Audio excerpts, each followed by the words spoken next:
Blue, everybody. Will Michigan make the playoff in 2026? TJ and my schedule previews coming up, along with some recruiting news on Michigan Wolverines Live.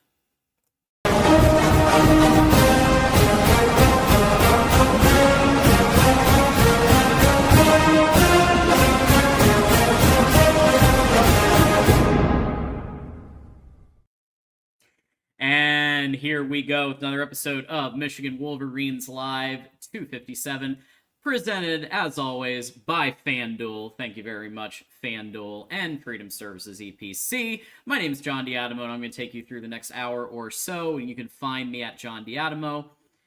And as always, we're on YouTube, we're on X, but you can also catch us on radio and all of the places. Hit that like button, subscribe, share with a friend, and as always, we're going to take as many comments as we can, but priority, always, to Super Chats and members. And by the way, even though we don't have a hard, extra $100 gets a second hour, if you send in a bunch of Super Chats, the show's gonna go long anyway, right? So when we have our successful shows, it's like 2 hours, minimum, sometimes more. So definitely consider that if you want to lengthen the show.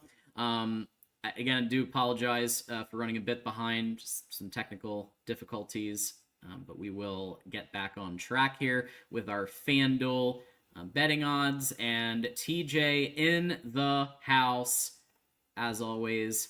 TJ, great to see you. End of the month, 4th of July coming up. You feeling it? You feeling patriotic? Well, I'm definitely feeling patriotic. I always have my patriot pride, and well, not the New England Patriots, but you understand, to my fellow Americans. But it's been a tough month, Shout John. out Freedom. Shout out to Freedom. 1776. Shout out to you. But honestly, tough month for me, John. I'm kind of I'm getting numb. I'm starting to hate sports a little bit. And I love sports. Yeah. I kind of love it, but I kind of hate it right now. Pistons Some are rough news, yeah. Pistons are stressing me out. Tigers suck. Red Wings suck. My captain wants out. My cornerback just got arrested with 9 felonies. He's released. Yeah. Actually, he's not my cornerback. He's no longer my cornerback. Malik Beasley has a bunch of gambling issues, so he won't be on the Pistons ever again, ever. Shout out to Michigander. And tough month, man. But here we go. We're going into July. We got one more month till football. Let's go. It's going to be here before you know it, folks. And rolling with us on this off-season Tuesday, Justin's here. We got Defending the Natty. And Justin, we will talk about some of that recruiting that you were just mentioning.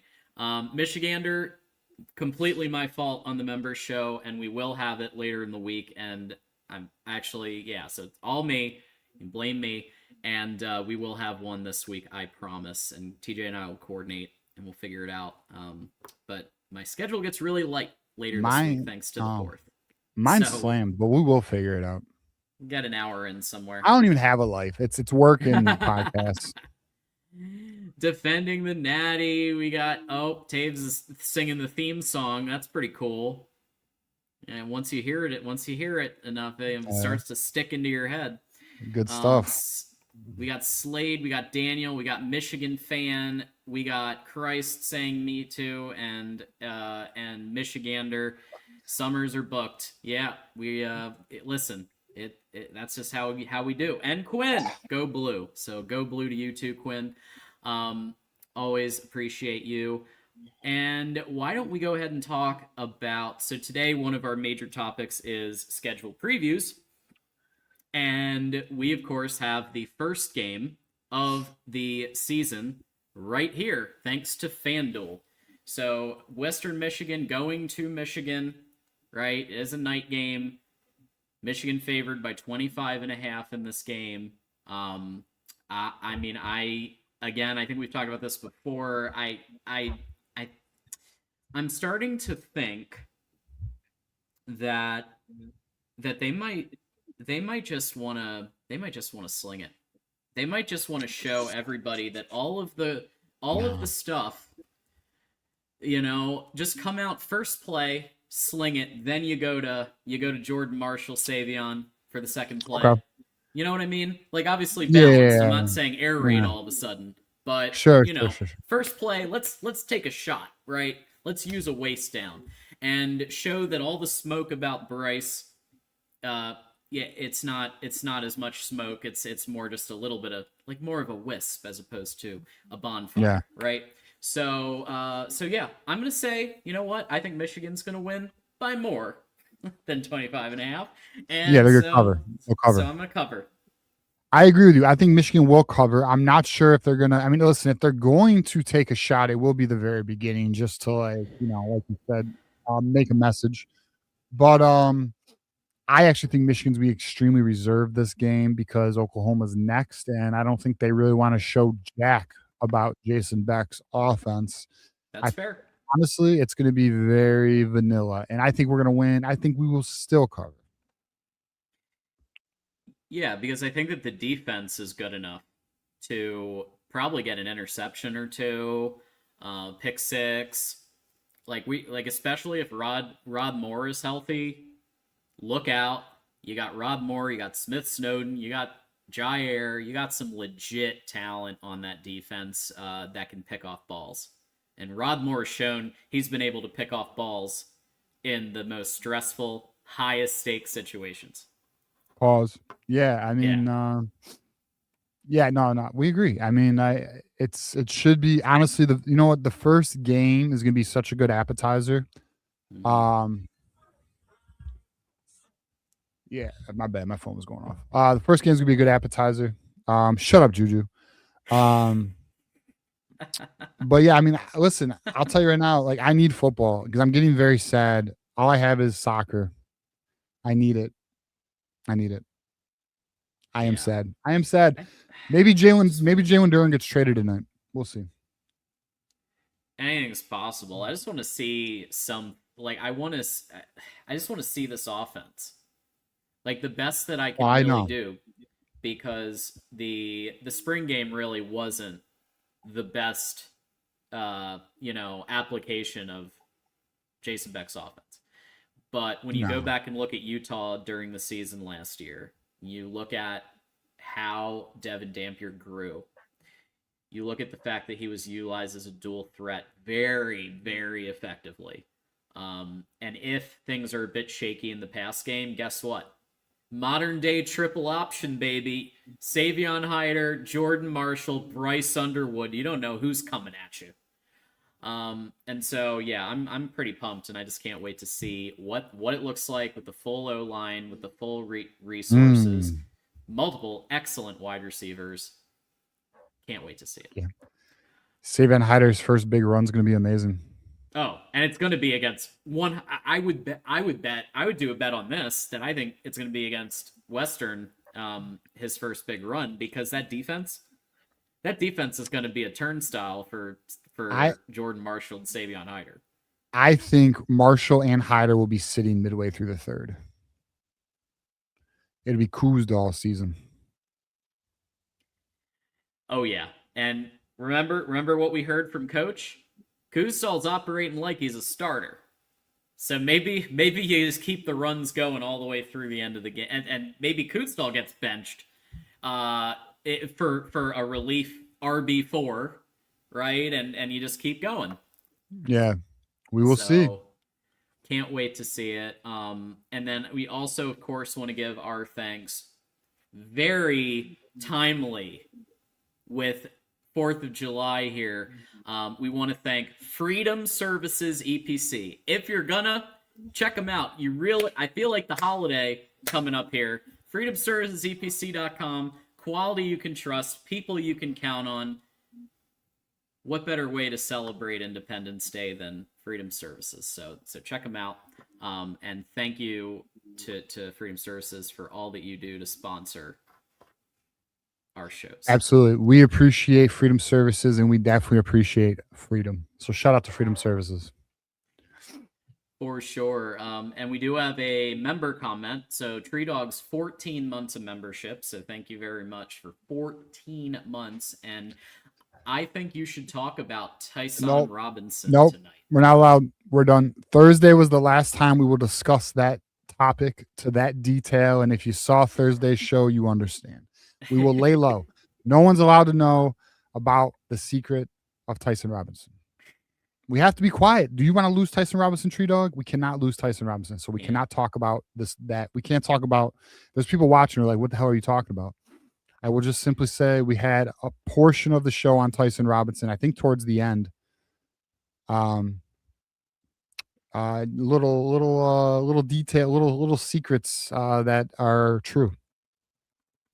So we'll see. I'm telling you, Tyson Robinson, all I'll say is this: he's a dog. Don't sleep on him. Yeah, hell yeah, Michigander. See, he knows. Look, see, says the same thing I said. The dog. Yeah, he is, man. He is. Tyson Robinson's being slept on. That's it. We're done though. We don't want to talk about Tree. I don't need the Buckeyes sniffing around, man. Hey, listen, player evals top notch. All right, let's get to it. It's time to talk schedule preview, folks. It's been a while since we've done this. We've gone through offense, we've gone through defense, we've gone through a lot, but let's go through game by game, kind of what we know about the teams, the historical breakdown of some of these, and where the teams are at. Full disclosure, I know more about some of these teams than other, right? But I think that we can cobble together pretty good analysis here. So here we go. So let's begin. We literally just talked about this. We don't have to talk about it too much more, but Western Michigan Broncos night game on Peacock and NBC. Hopefully it's on NBC where we don't have to get the subscription for like a couple of days again, but we'll find out at the Big House. And yeah, like we said, I think we're both picking Michigan to cover and win, probably. I mean, maybe by like 30 points. I mean, I think it's the 30-point. Like we need to establish that we're back, right? Get the word out. Yep. That we're back up. Yeah, I mean, I think the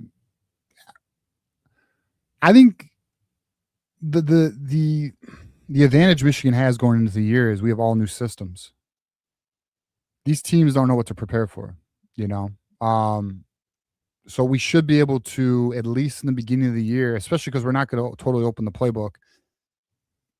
I feel we're going to be able to catch teams off guard. Like we're going to be able to take advantage of opportunities, which is why the Oklahoma game specifically, I'm pretty optimistic about it. Like I think, and it's at home, right? So I actually think that is the game we make the first statement of the year, John. Yeah, and as we know, Joel Klatt picked that game as a game that will define the 2026 season. And that is the rematch, where the Oklahoma Sooners are going to be coming to the Big House for a noon game, big noon kickoff. So you'll get Gus and Joel. And I am feeling like, here's what I'm feeling about this. I'm feeling better about this than I did last year. I think that in the end, is it going to be too early? I don't know. Right? It's going to be the second game of a new system. But it's at the Big House. It's at the Big House, and the good news, when I evaluate and like I encourage everyone to check out Utah last year and like how that offense ran. And what Jason Beck is able to do is actually run a versatile offense. So it's not going to be like, I can promise y'all, it's not going to be a Jordan Marshall pounds the rock over and over and over. If they do have to go to the run, they're going to go to Bryce some. They're probably going to do some screens. They're probably going to do some misdirection. They're probably going to have multiple runners in the backfield. If they have to go run plays heavy, it's not just going to be inside zone or duo, up the middle, up the A gap, over and over and over. He's more creative than that. So that's the good news. But I do think you're going to need to see Andrew Marsh needs to have a big game. Like he has now a year under his belt of experience. He needs to have a big game, and I need to see one of the other receivers step up minimum. I think it's probably going to be Buchanan, because if someone else can just turn some of that fire away from Andrew Marsh, it's game. I think it's game over. The They will. biggest issue last year was Andrew Marsh getting double, triple covered because Sure. he was the only viable threat. Yeah, that's not an issue. We are at minimum 4 deep. At minimum. Honestly, we're 5 deep. Yeah, With you can Travis. go With as Travis. Actually, I lied. Minimum, we're 5 deep with Travis Johnson. For those who don't know, because maybe you're trying to catch up, but we got Andrew Marsh, J.J. Buchanan, Celeste Moa, who probably will start in the slot, and then Jamie French, who's battling that, but he will be in rotation. I don't have any doubt he will be in rotation. he'll be in the top And then 6 for sure. And then Travis Johnson. We're 5 deep, man. We're 5 deep. So we'll be all right. Yeah, we got those options.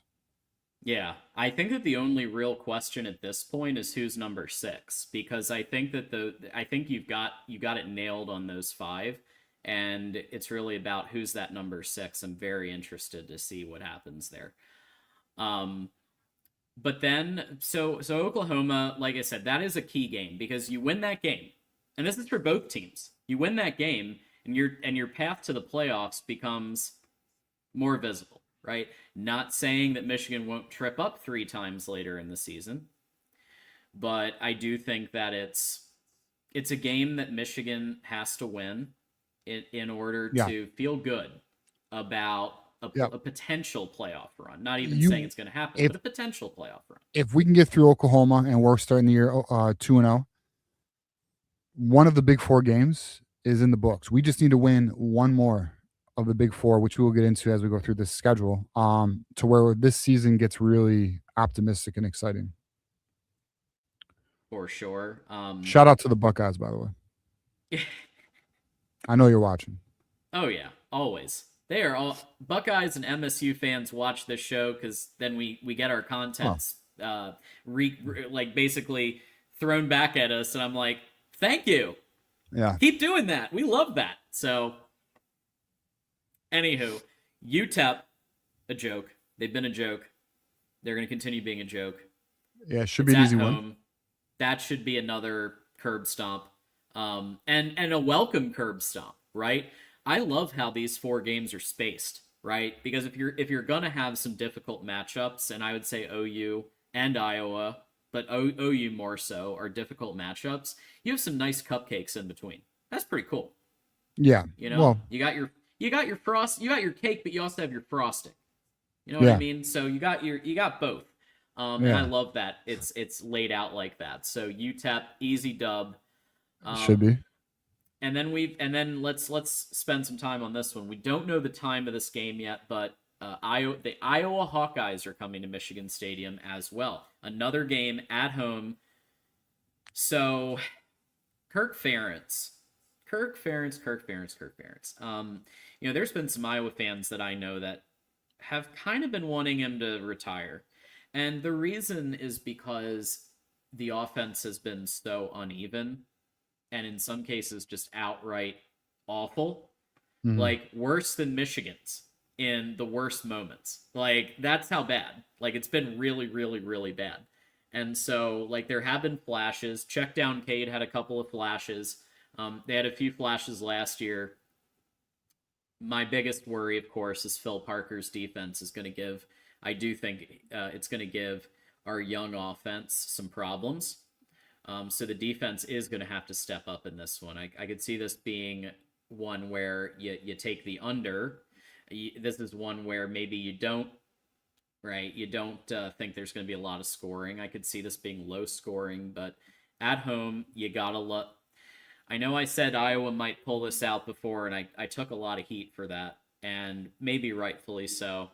But I think you got to feel good about Michigan Stadium. You got to feel good about being 4 games in at this point.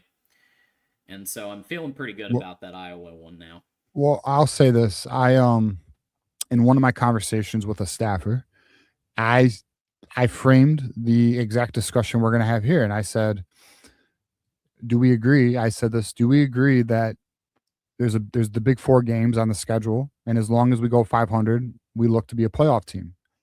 And they said, and this again, I quote, "Don't forget about Iowa." I said, really? And then he said, that defense is no joke, man. Like that defense is no joke. Like it's a real thing that Right. you can't sleep on, which I mean, I think many of us can agree that's accurate. But that's how a coach looks. Like a coach will look at things like that. Personally, I feel like we are going to handle Iowa. I don't think this is going to be an issue. I think we're going to get an easy 3 touchdown victory on Iowa.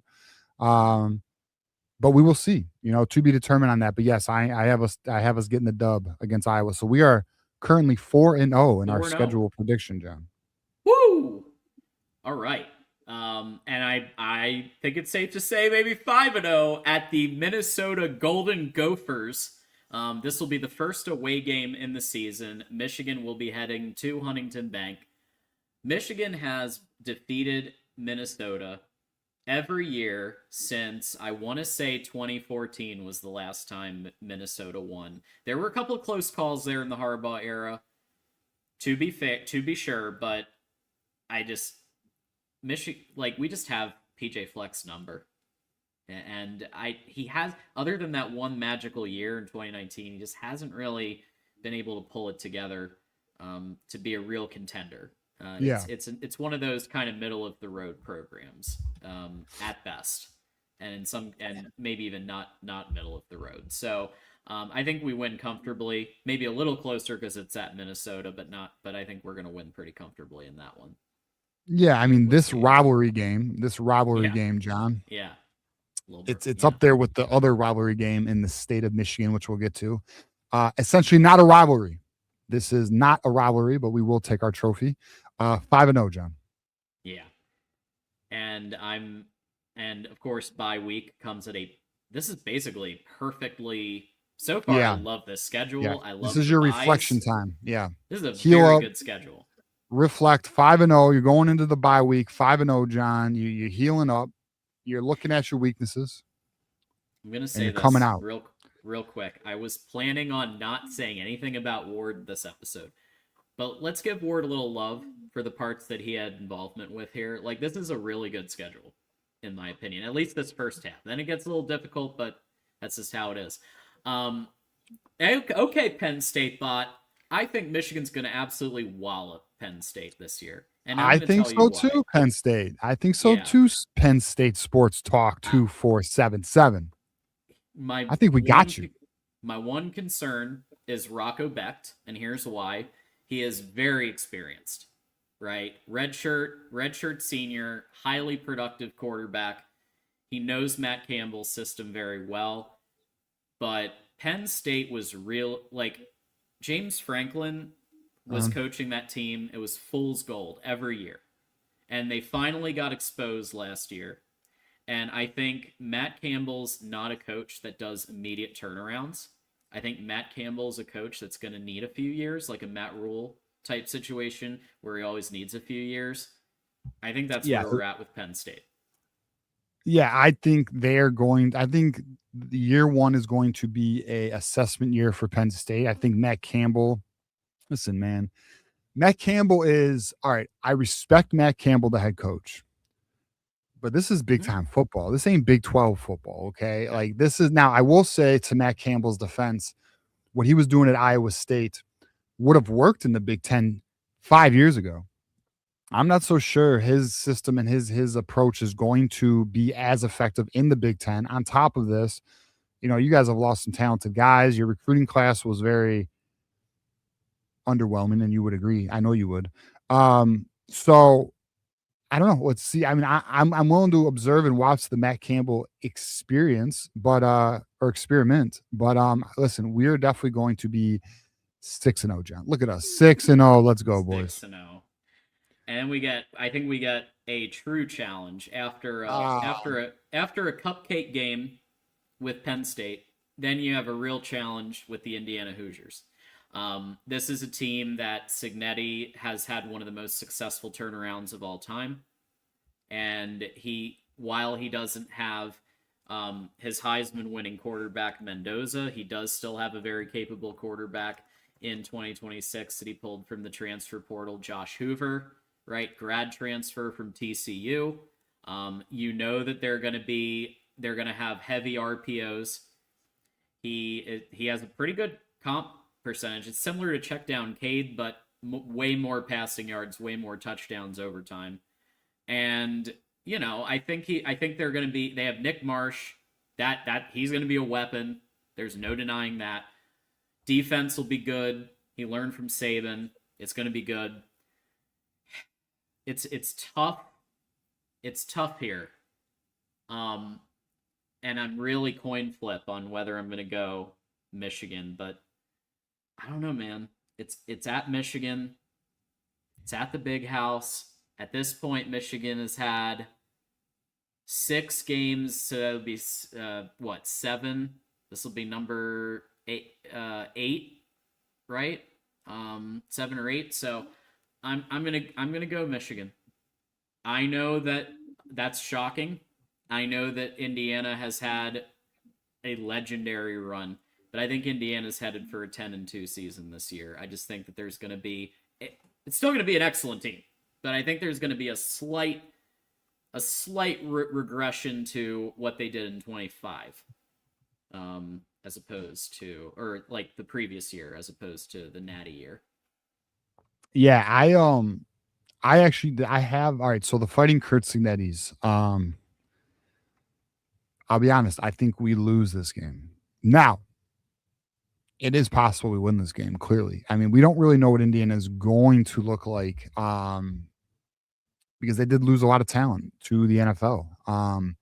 They did replenish a little bit, and Kurtzen is just a damn good coach, though. Like, I just cannot. And now Kyle Whittingham's a damn good coach. Like, we have two. This is going to be a great matchup of coaches, man. Absolutely. These teams, I'm going to tell you right now, this game is going to be played so well. This will be a fit. Yeah, this will be a physical. This will be a fit. I'm already excited. I can't wait for October 30 or 24th. It's going to be an epic game. Yeah, it will be a great game, man. I do have Indiana getting this, so I have us at 6-1. Okay. All right. I do think we'll match up a little bit towards the end because I might have an L somewhere else, so you have a dub, but we'll see. You got us losing a little brother, John. What the hell, man? No. Come on. So let's get to at Rutgers after either a loss or a close win with Indiana. We're going to New Jersey, home of Bon Jovi, Bruce Springsteen, all the greats, right? And Michigan wins very comfortably in this one, but not quite as much as they would at home. But I think this one's gonna. I think we're gonna. Rutgers is another one of those teams like Minnesota. They're tough. With any other coach, they're 0-12, and sure. With Schiano, they're at least viable. Yeah, they're better than Little Brother, and that's facts. Yeah, I do think they're going to be better than Little Brother. I agree. 100%. I think Schiano is a far better coach than Fitz. So yeah, I have Michigan with the dub on that one. Yep. So we are 7. All right. So you have us at 8-0, right? Yep. And I'm 7-1. Look at us, boys. It's looking good. It's looking good. John, we are going to be excited. And then we get Little Brother. Little Brother. And I'm going to tell you right now, it's going to be a bad time to be a Spartan on November 7th. I'm going to tell you that right now. It is over. We are going to kill Little Brother. I'll talk for you, John. 56-0. We're cooking them. John. Wow. Over. I was going to go 49-0. You just one-up me there with 56-0. Kuzdal's definitely going to get a touchdown at the end of the game. Yeah, it's this over. Is going to be 8-1. A Bryson Kuzdal and Channing Goodwin fourth quarter special. Just cooking Little Brother. Yeah, I just don't see. Tommy Carr is going to be out there cooking Little Brother. I don't really know what Michigan State was thinking hiring Fitz for multiple reasons, on and off the field reasons. I think he's a good, he's a program guy. He's obviously Northwestern alma mater, all that stuff. The Michigan State just feels like a weird fit, but at the same time, it's on brand. You had Mel Tucker, you had Coach Weenie Wash with Fitz. All right, John. Well, the reason I say it's on brand is because Fitz is a coach who does more with less every 3 to 4 years, and Michigan State has no money. Yeah. So They that's why lost they their won't. biggest weapon to Indiana. Yeah. Yeah, exactly.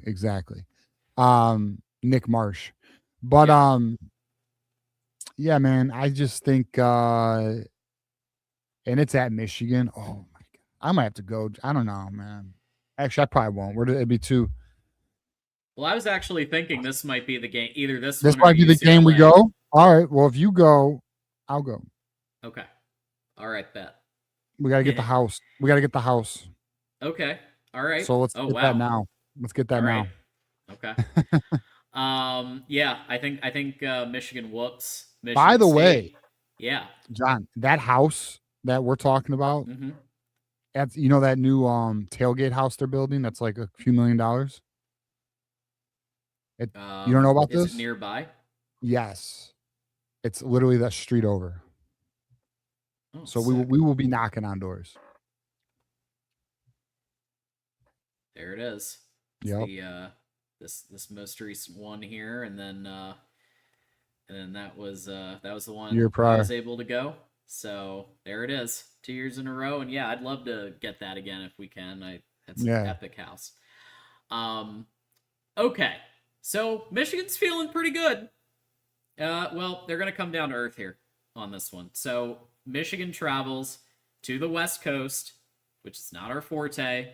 We're going over to Eugene to play that nut Dan Lanning, who I love, by the way. I love his energy, enthusiasm, Santa Lanning, his scheming against some of the best coaches in America. The way that he's able to do that, and really, he is the type of coach you want, right? He is relentless. He is dedicated to the nth degree. And I'm going to be real. I think Oregon is a natty. Is one of a couple of teams that I think is very. It's my natty. It is my natty choice. I think Oregon wins their natty. Phil Knight gets what he wants. Hopefully, he stops spending money after that. Yeah, it's Oregon. Yeah, Oregon might win the natty. So, we'll say though, best squad isn't wrong. I get it, new regime, but it's still gonna mess with their heads a little bit, no matter how they do the schedule, no matter how they do it's a bit of a thing. It's not as much of a jet lag as going to London, but they're gonna need to adjust for half a day, take a nap, and then get some get your fuel in, get your warm-ups in, and get going, right? So I think they're going to need a little bit of time, but I think Whittingham is better served to deal with that because he's West Coast, he's Utah, right? For how many years? So this is his wheelhouse.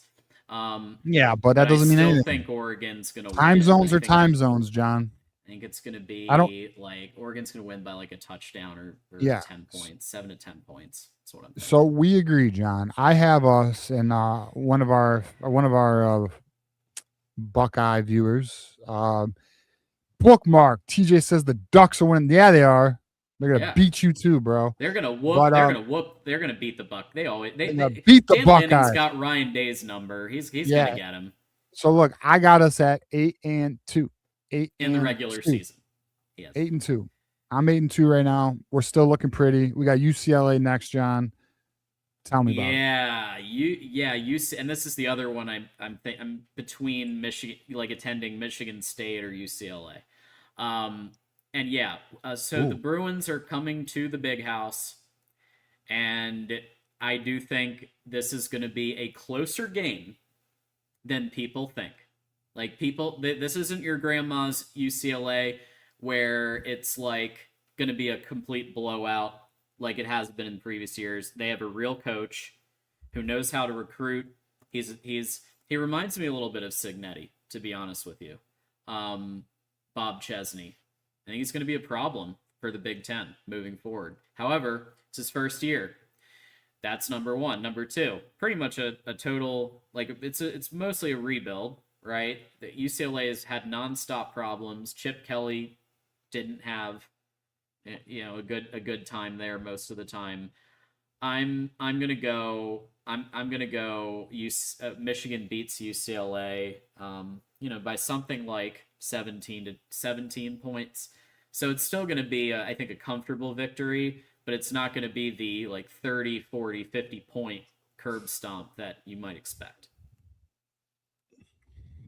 No, we'll win though. I mean, UCLA is getting, they probably will get better, but I got us winning, John. I got us at 9-2, UCLA. Mhm. I just think again, to your point, it's home. So that same thing, that East Coast swing for them is going to affect. We're gonna get it. We got it. We're 9-2, boys. We're 9-2 going into the game Oof. against the worst fan base ever created. Yeah. Ever. Yeah.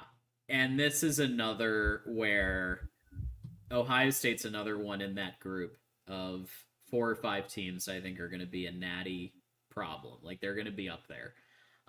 Even though they've lost some people, they've still got Julian Sayin. They've still got Jeremiah Smith. They've got a new wide receiver that's coming in that's absolutely ridiculous. The true freshman that's coming in. The name's escaping me, but Steve knows who he is. And he's ridiculous. So they're going to have multiple really good weapons on wide receiver.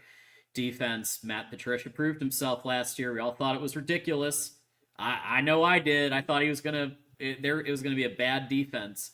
But Matt Patricia, credit where credit's due. He crushed it. I think he will again. Michigan's gonna put up more of a fight. They're not just gonna pound the rock like we did with Sharon Moore. Hey, Jordan Marshall had a good run. Let's do that over and over and over and throw out the entire game plan. That actually happened, by the way, everybody. We know for a fact it actually happened. So that's not going to happen this time. Jason Beck is a real offensive coordinator, and there's no Sharon Moore to handcuff him. So I am, as of right now, and it pains me to say this, I'm gonna take the Buckeyes by about a touchdown at Columbus, and that means I have us at 10-2, which is what I've said all along. Okay, I am at 9-3. Mm-hmm. This is in Columbus, the second worst city in the entire world. The first worst, I don't even know, but I'm sure there might be one worse. So I want to give Columbus the benefit of the doubt, John. But listen, man, it's gonna be a good game. Period. This will be a good game. This will be Kyle Whittingham's first experience in Columbus too. Jeez, his first experience is gonna be in Columbus. That's gonna be interesting. The boys are gonna be ready though. The sword will be sharpened. The offense will be installed. We are ready. Michigan will be ready. We are going to win this game. We are going to be 10-2, and we're going to the motherfucking playoffs, bro. Let's go. We're going. Bookmark that, Steve. Yeah, playoffs. And I do believe, and again, the like, of course. That's what I'm talking about. This shit means something to me, man. Means something. Let's go, boy. Yeah, of course there's, things could happen. But I just think based on where things are right now, where the teams are at, where I think we're at, reports are that we're getting Rod Moore and John Henry Daly healthy. That's right. Tell him, John. That's you know what else reports are saying? Going to be a problem. Andrew Babalola is back. Babalola either left tackle or number 6, and then probably moves to left tackle. Malachi Lee is the Rhino, maybe. You got Babalola's left tackle. Yeah, I think people need to understand that aside from maybe linebacker, maybe Chase Taylor's coming though. I'm a big fan of Chase Taylor. I'm thinking almost every position group has improved. Dude, listen, speaking of linebacker, let's just share this little goodie. Again, speaking with the same staffer I spoke about earlier, I asked about Chase Taylor. And let me just say, they lit up. They said, right. They said, get this shit. They said, when was this, like a month ago, John, when I spoke with them? They said, he's going to start. Chase Taylor is going to start. Chase Taylor is starting. and he was very excited about how Chase Taylor has been looking. So I'm very confident at least one of our linebackers, just because the film was right and the results look good coming out of spring. Who's going to be the other linebacker in this 4-2-5? Is it going to be Bowles? Is it going to be Owasu Boateng? Is it going to be who's the other one that would be competing? Potentially actually it'll be either Bowles or Owasu Boateng. I think. I don't think Stalling. I don't think Nathan Stalling's going to be competing for that. Just I'm not starter. But end of the day, yeah, I think we're going to be just fine, man. I think the team will be. I think by Ohio State, John, this team is going to be pretty sharp. Listen, see, the thing is too, let me stress this too. When you have a coaching staff like we have, they will get better as the season goes on. Like, you know how like we were waiting for the defense to get better last year, or we were waiting for the offense to click, or Bryce. Like we saw regression last year in areas. I fully anticipate progression in many areas as the season goes, because that's what good coaching staffs do. So, yes, I think we'll be ready for that game. Plus, there will be some energy to it. It will be in Columbus, which will make it harder. But who gives a shit? Let's plant a flag. Hell yeah. Let's go. Yeah, so I think that this is basically where we've had it. And I think you can tell that we're both pretty high on the staff. We're both pretty high on the team, the improvements. Are there question marks? Yeah. How much improvement can Bryce make? That's a big question mark. Who's going to step up at linebacker? That's a question mark. O-line still not quite. They don't have all the position groups decided just yet. So there's some question marks, but damn, you gotta love the chances. And I'm gonna say it again. I said this might be my 5th time saying it, but shit. John Henry Daly, Rob Moore, Jair Hill. There's going to be some interceptions this year, man. Like if they're all healthy, holy crap. There will be. There's no doubt about it. Jay Hill is known for back end chaos. Dude, Smith Snowden. I mean, we should be good, man. I mean, man, I can't wait. I'm ready. July's going to suck. I mean, it's going to be nice. I don't want to rush summer. Like I really hate rushing. So I love fall though. Fall's my favorite time of the year. Mid-August to January 1st. I love that whole stretch of time. But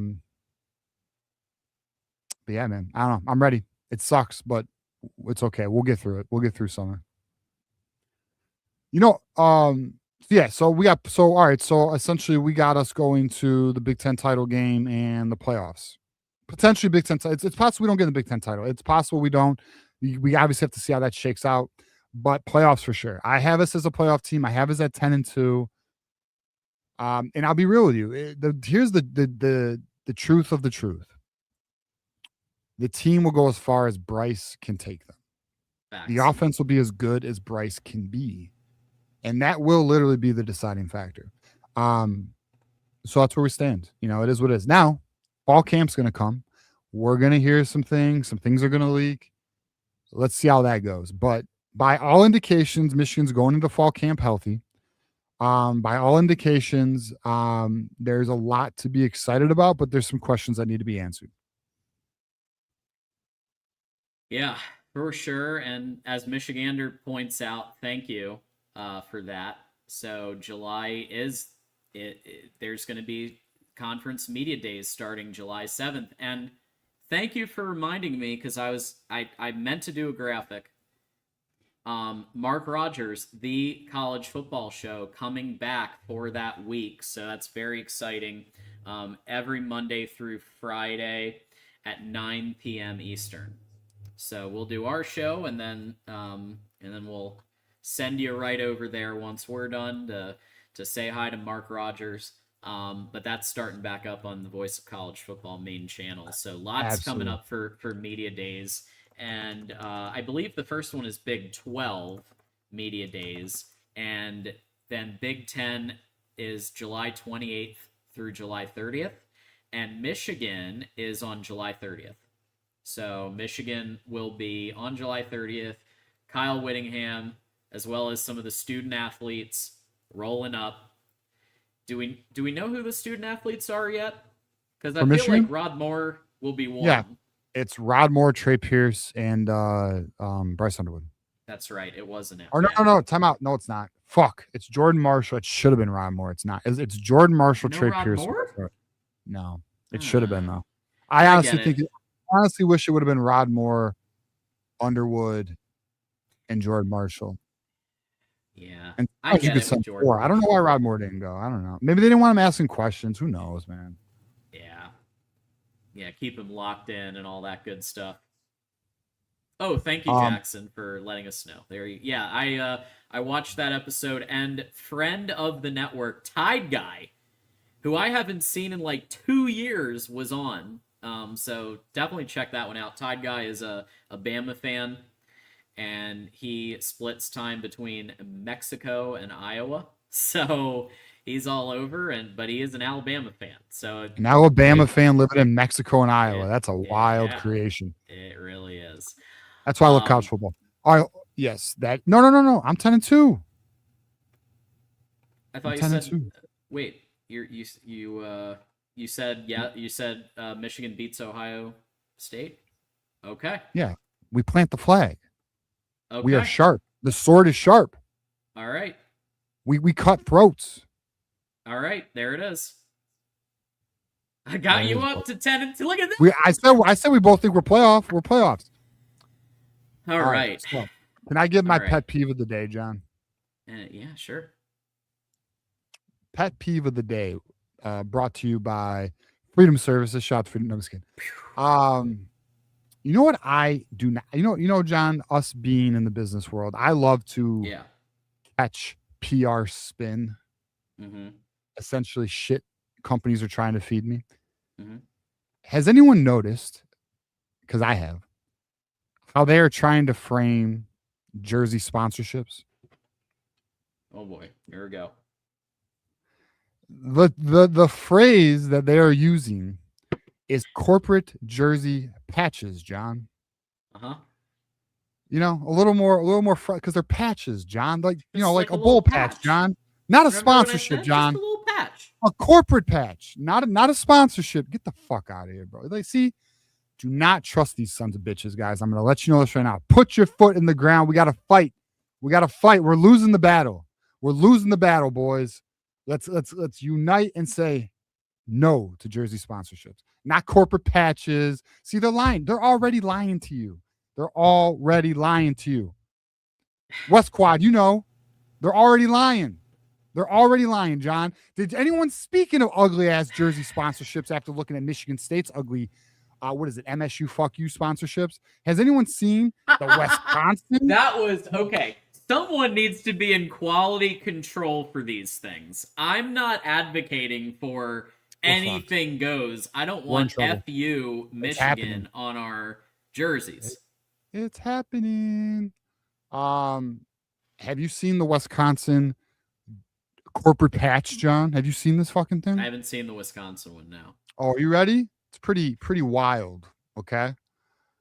So what do you think a Wisconsin corporate patch looks like, John? What do you envision when you think Wisconsin?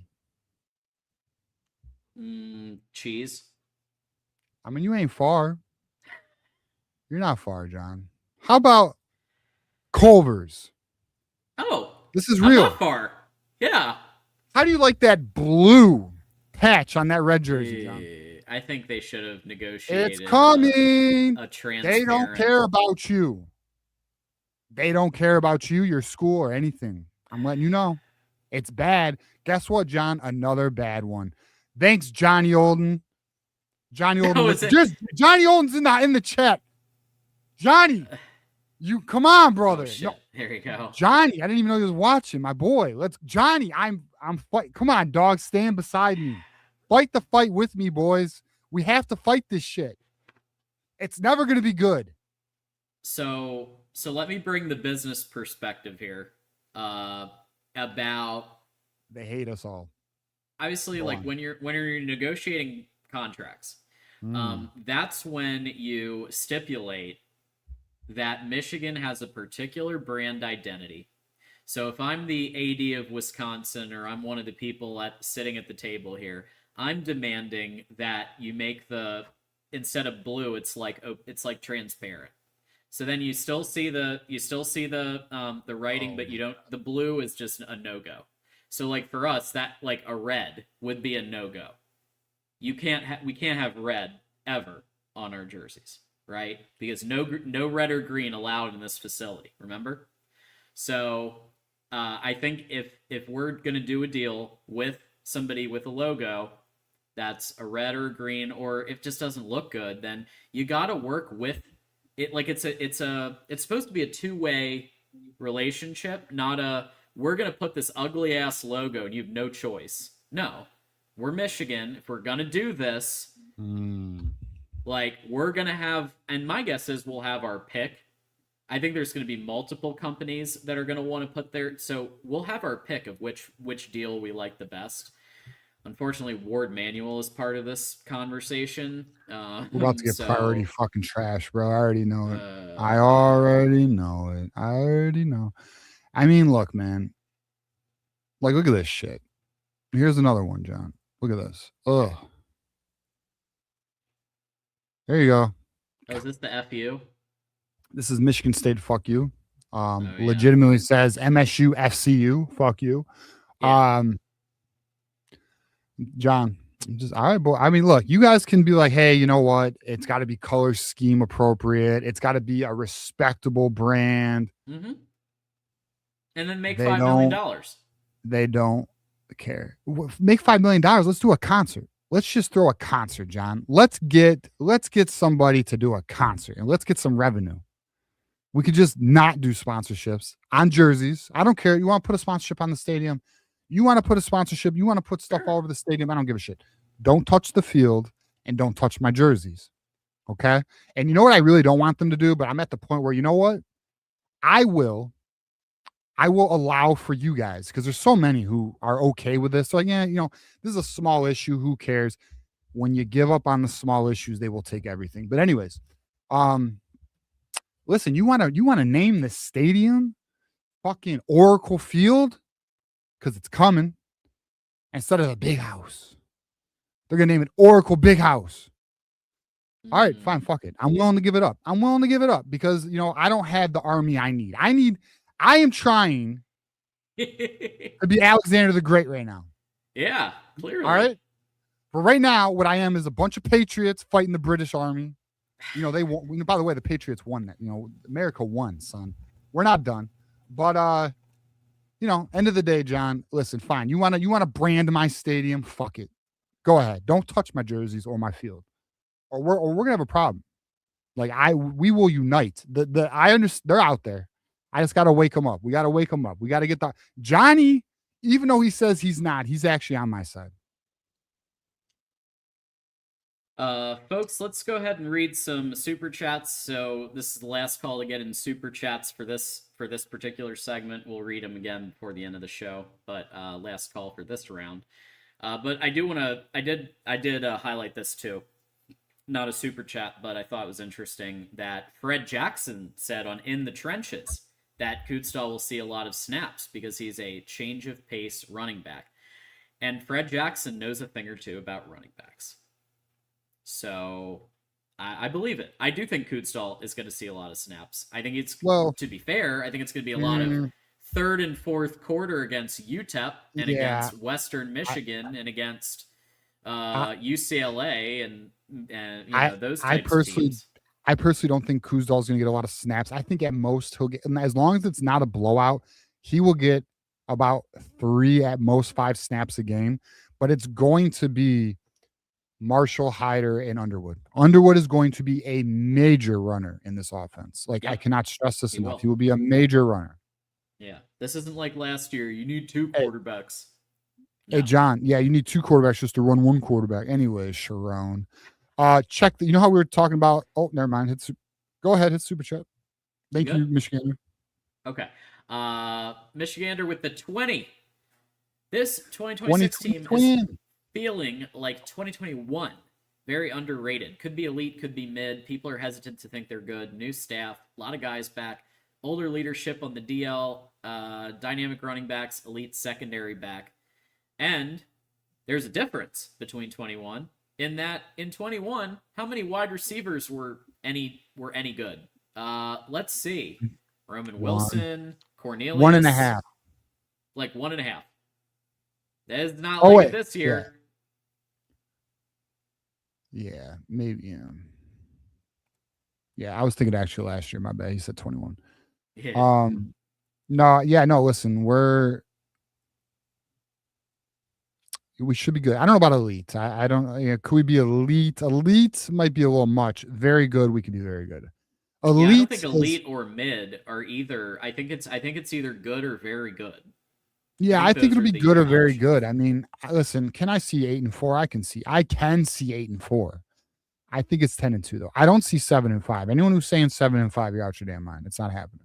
It's either going to be 8-4 or 10-2. I am 10-2 team. But yeah, we'll see. By the way, you know how, John, we said we were done with the Tyson Robinson hype? Oh, well, here we go.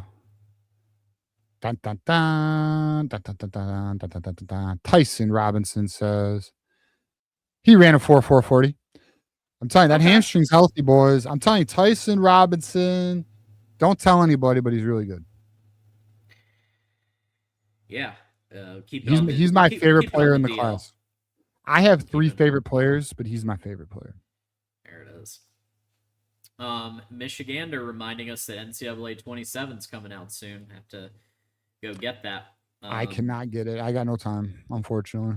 Has anyone seen the NCAA 27 overalls for the players? So many guys like JJ Buchanan are severely underrated. Guys at EA don't know how to evaluate players properly. So thank you for bringing that up. I actually, TJ, earlier this week for a second, I thought maybe that would be because they did come out. And let's see. So for team overall, Michigan is 5th at 85. So we're 5th. So Oregon is at 91 for overall. Ohio State 90, Indiana 90, USC 86. I don't know how I feel about that one. Michigan 85. So right in there, a little bit higher than the middle of the pack. I like that. I don't have an issue with the overall team piece of it at all, really. But the individual players, I do remember that some of them were pretty low. John Henry Daly had 92 overall. Sorry, I don't have any graphics for those, but John Henry Daly had 92 overall. I believe Rod Moore was up there pretty high. Smith Snowden 87, Andrew Marsh 88, and I think Andrew Marsh is going to get up into those 90s eventually. So yeah, there's a lot of room for improvement with some of the other players. Do we have some underrated? Let us know in the chat. Who do you think was underrated? What do you think their rating should be? Let's do it that way, and let us know what you think. I would like to get that game. I would love to play. I would love to play a game and actually just focus on that every day. Oh, that'd be fun. I miss those days. Agree. I agree. JJ Buchanan's a 79. That's low. Damn, they're sleeping. He should be high 80s, man. Yeah, GTA 6s or 5s. No, 6. 6 is coming out. That'd be dope. That'd be dope to play that a lot. No time though. It's sad. Oh well, we got football season, John. That's all that matters. Fantasy football's coming though. Shout out to my fantasy football players. Heck yeah. Hockey Kid, what's more likely, Michigan 6-6 or 12-0? Ooh. 12-0. 12-0. 12-0. Because we're not going 6-6. That's not even in the realm. Kyle Whittingham won't let us go 6-6. It ain't. Yeah. No. I mean, I think by sheer force of will, the bottom is probably. I mean, listen, there is not 6 losses on that schedule. It's 8-4 is the floor, in my opinion. Yeah, mine too. I agree. I agree. And that would mean dropping all of the difficult games, or 3 of them, and then we drop a one we shouldn't. Even if we lost to the Big Four plus an Iowa, we'd have to lose to Penn State, Iowa in the Big Four games, bro. Yeah. Johnny knows. I just don't see that. Penn State ain't shit this year. You be going out you're getting those cheese. I do see those posts with Bro, the cheese sticks. I'm not gonna lie to you. I'm not gonna lie to you, bro. I thought about after this going to B-Dubs and getting a beer and some cheese sticks. Yeah, bro. Sometimes I do that. I on a random weekday at sometimes I will just go to like a B-Dubs and go. Even though, let me just stress this: B-Dubs is not when we do cheese stick power rankings. B-Dubs is not. It's just close and it's solid. But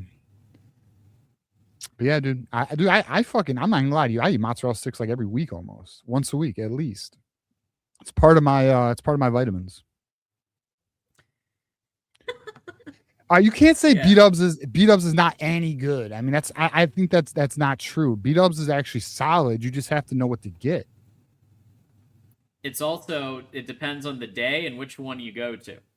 Because there's some B-Dubs where if everything's fresh, it's the one pretty good.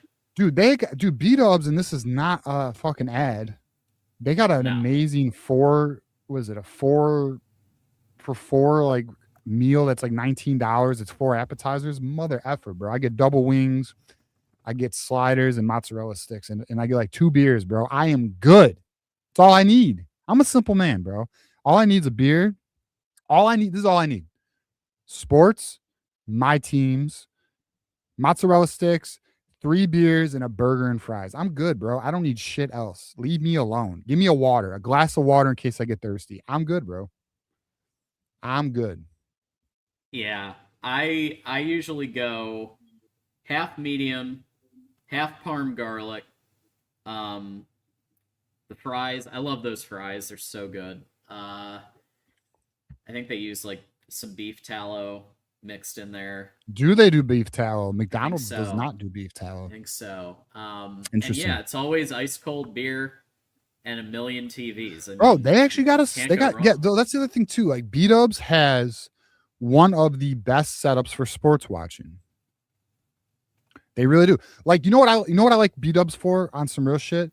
When my team is not playing, like if there's a Monday night game, a Sunday night game, a playoff game, and I want to go watch a game, B-Dubs, I love going. Like now, if it's my team, I don't want to go there. I have no interest in watching my teams with a bunch of people. I don't want to be distracted. I'm locked in. Leave me alone. You know what I mean? And plus, I want to sit and watch the whole game, not have a crazy ass bill, right? So, but if it's like a fight, an MMA fight, UFC, playoffs, big game, I'm down to go to B-Dubs. Hell yeah. All right, folks. So, hey, if anybody's watching from Buffalo Wild Wings, at John Diadamo, at TJ_Ronin, let us know if you'd like to sponsor. And speaking of sponsors, Freedom Services EPC, quality you can trust, people you can count on. Check them out. FreedomServicesEPC.com. All right. Woo! All right. Hold Yeah. on. Before we get into recruiting, okay? So B-Dubs in the house. Speaking of B-Dubs in the house. Bull will win for those who don't know. Oh. You know, we got this debate. We got this debate with the mozzarella stick, okay?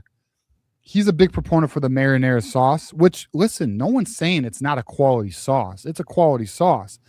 But, and I'm serious, I need the Army, okay? The Voice of College Football Michigan Army. Boys, get your mozzarella sticks, get your marinara. No one's saying leave it alone or abandon it, although I do. I don't need it. Honey mustard. I'm telling you, give it a shot. Dip it once. Just get your toes wet. Try it out. Report back. You're welcome. I will. Perspective on life will change. It'll change. You'll be wiser, enlightened. True story. True story, bro. Honey mustard. I'm a marinara, and because you haven't had. Have you had honey mustard, John? Of course I have. You've dipped a mozzarella stick in honey mustard and said no, this isn't for me. Of course I've done. Well, okay. All right. If I have the choice, I'm gonna go marinara. If there's no marinara, Sure. then I'm eating them plain. Okay. Then I'll do the honey mustard. That's fine. But Honey I'm mustard's Italian. good, bro. Listen, I'm Italian, Elite. and I love You me are. some sauce. Dude, right? some marinara is elite. I'm not gonna lie. Like all marinara is not equal, and all mozzarella sticks are not equal. Like I literally, I got like 4 places where it's elite, and then everyone else is just like, yeah, you're solid. Some of the places are garbage though. Not all mozzarella sticks are good either. Yeah, Some not all places cut mozzarella corners, sticks John. created equal. Fuck no, That's for bro. sure. Some places And cut corners. B-dubs have some solid ones. I would put B-dubs in the 7.1 range of mozzarella. Anything above 7 solid to me. But some places it's 7.1 out of 10. Yep. Okay, that's fair. I think that's fair. Yeah. Maybe a 7.3. Maybe a 7. We'll go 7.3, John. Portnoy does his pizza reviews. Why don't you do your mozzarella? Mozzarella, reviews? I might need to. I mean, but I don't want to give actually away one of great my fun. places. Yeah. I could. It's possible. It's possible. Because people need to know, John. Yeah. I feel like I'm keeping a secret from everybody how good the mozzarella stick is with the honey mustard. I feel like the world needs to understand what I'm talking about. For sure. And yeah, I mean, look, the debate will rage on forever, I think. But let us know what you think. Okay. So Joshua Dobson, as part of the recruiting roundup, we had an interesting commenter. I didn't get targeted my junior year. Watch the sophomore tape for the stuff you want to see. Yep. From Josh Dobson YouTube. Yep. It's and you go onto his YouTube and it has all of his things of like here's his rankings at 5-star, all these things. It looks like it. I mean, it may or may, I think it's the real deal.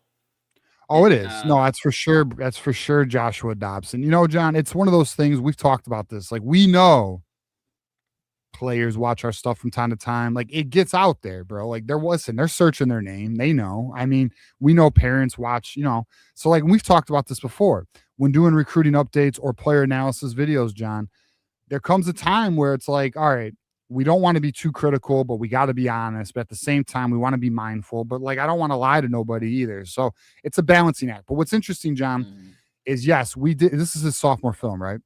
Mm-hmm. So we did. So when we discussed Joshua Dobson last week, I said I didn't love his film, and I said he's projected more as a corner than he's projected to be a better corner than he is now. My comparison was Blake Jenkins. I said Blake Jenkins is a better corner now, but Dobson's projected to be a better corner in college, and that was what I talked about. And Dobson saw that, he heard it, so he commented. He said, check out my sophomore film. I wasn't targeted my junior year. Now, I have not seen his sophomore film, so we're watching it together. That said, John, and as we watch his sophomore film, paying respect to Joshua Dobson, sure, it does appear Joshua Dobson is trending to South Carolina. Correct. South Carolina is trending for Joshua Dobson, but out of respect, because my dog was watching our film or watching the clip. See, like, all right, like, let me just say this though, if I can critique that. Brother, the quarterback just threw that right to you. You were right place, right time. But I'm not saying Joshua Dobson's not going to be good. That's not my argument. My argument is in high school, he's more athlete than polished corner. Although I will say I love that press man right there. Damn. Yeah. He's got that was a hell of a rep, Joshua Dobson. That's the type of shit I want to see, bro.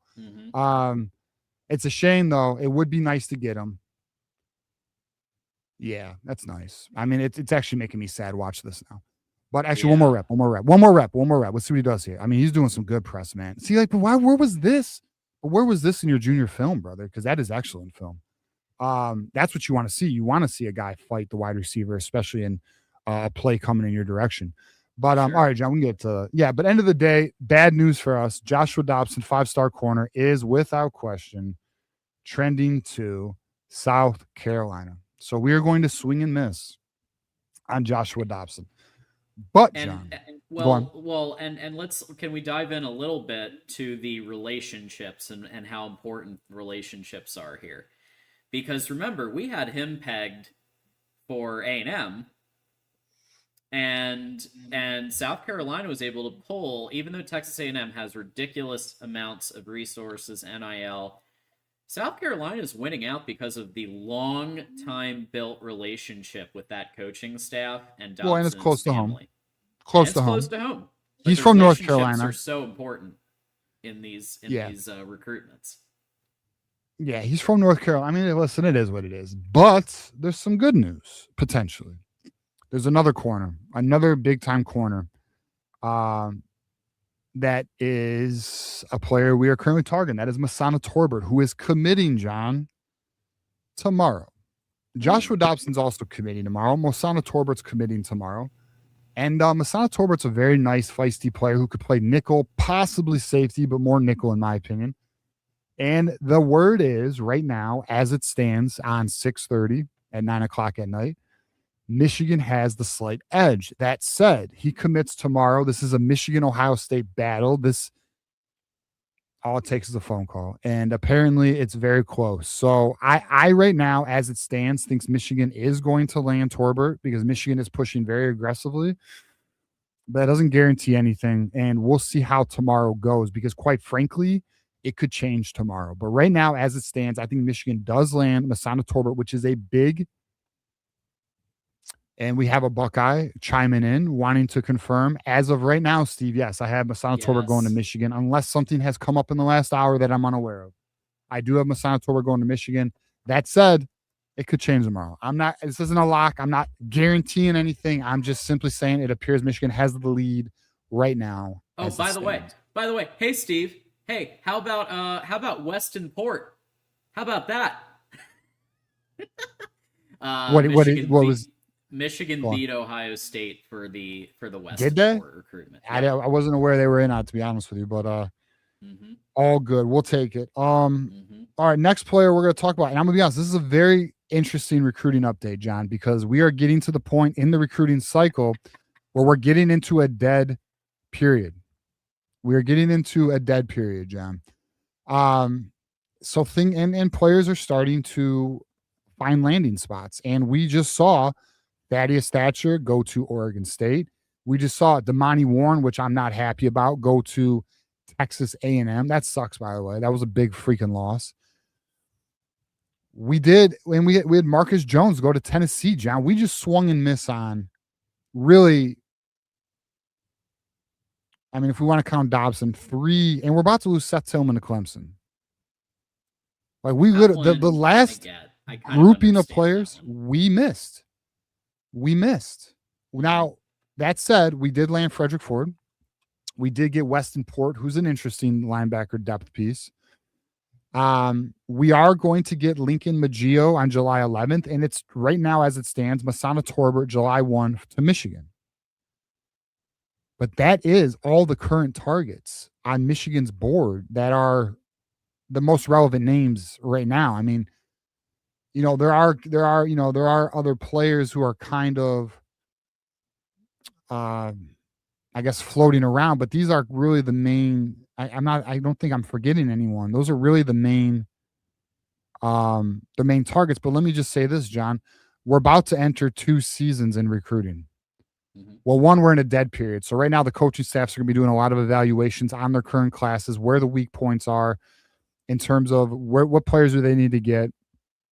Then they're going to be evaluating other teams' classes, seeing who they can potentially get on campus for a game this season. So we are going to be looking at 2 things, John. Senior risers. 3 things, I'm sorry. New names that are in this cycle that have not been quite identified yet, because they are going to now start sifting through lower ranked kids to find diamonds and roughs. And I do trust this coaching staff when it comes to that. Senior risers and flip season. That's where we are now, because recruiting is at a point where most of the classes are already near 20 kids. It's full. There's not a lot of blue chips just floating around, man. So recruiting as it stands, John, is dwindling down. And I'm going to be honest with you guys, for the next month, updates might be limited. We may have some shows where there's no updates because it's about to get real quiet with this July I believe it's a no. I think it's a no. No, I don't. I think the coaches can still contact the players, but it's definitely a no visit period. So we'll see how it goes, John. For sure. And just to like a couple of things. First of all, Christ, I get what you're saying. I believe that if Dobson goes to South Carolina, it's a full court press on Torbert, and we're gonna get him. So I really don't. I'm not gonna. Who's committing first? Hyperventilate on that one. They both commit tomorrow. Who commits first? I'm not sure. Well, doesn't matter because even if they commit, there's always you can always flip somebody, and they will have an understanding. I'm sure that they'll know or have a general sense of where the other is leaning, right? I'm sure because they're both in play. And they all talk. Everybody talks. So I don't think that one. I'm not super worried about that one. Tillman sucks. Okay. That sucks. It sucks in fairness to the coaching staff. Clemson, and I've said this before, they don't recruit that many people anymore. Like they used to, compared to what they used to do, and they used to like light it up in recruiting back in like 2017 because they were paying. They were paying when others were not. Generational run in recruiting cheating, but we don't call it cheating. Right. My point is that doesn't count. Not because cheating, Dabo has limited resources and he needs to conserve them on certain players in key positions of need. So you don't hear Michigan losing out to Clemson too much here, or a lot of schools losing out to Clemson. So you have to think Dabo's going to get one every now and then. Like he's still Dabo. He's still won two national championships. I don't think that's the end of the world. I wouldn't agree it's unacceptable. I think that's the nature of recruiting. Well, I'm going to address something that I think might be happening right now. Now, I don't have this fully confirmed at all. I do have a portion of this confirmed. A portion. And I got it today, by the way. I feel like we may. Well, all right. So let me stress this first, though. Ballas brought this up first. Potential donor issues. I personally think some money's dried up, and I am aware of at least 2 donors who have backed out recently. I don't have any names. I just know 2. So, I have a feeling that's a part of the reason we just swung and missed on that bucket of players. The money is not there to go higher. Now I could be wrong on that. There is some assumption because I don't know what Michigan's bucket is in terms of available cash for the cycle. So that's my assumption. I don't know. What I do know is 2 donors have exited. So I don't know to what extent. I don't know how much influence these donors had. I know they were bigger, like they're on the large, they're not a you and me donor, John. You know what I mean? Like they go to the events. They're in the club, right? So I'm curious how that's going to play out, and it's something to watch from here forward. Yep. All right, and I'll answer this without going deep on anything. Someone asked why'd they back out. Let's just say they don't love the Regents right now. So if you want to understand what we're saying, look up what's been happening with the Board of Regents elections. You're going to be able to figure it out within 5 minutes. We're not going to go. Yeah, they're not happy with that situation. Yeah. And that's true. Mm-hmm. That's true. I know there's some people saying, oh, Ballas is fear porn. And, I think maybe, how about this? Ballas doesn't fear porn. Well, you know what it is? There's factions, John. There's factions in the Michigan fan base. There's the 247 faction. There's an On3 faction. They don't really like each other. So they root for their guy, and I actually like all of them. I respect Ballas. I think he's one of the best in terms. Listen, no one's perfect. Nobody's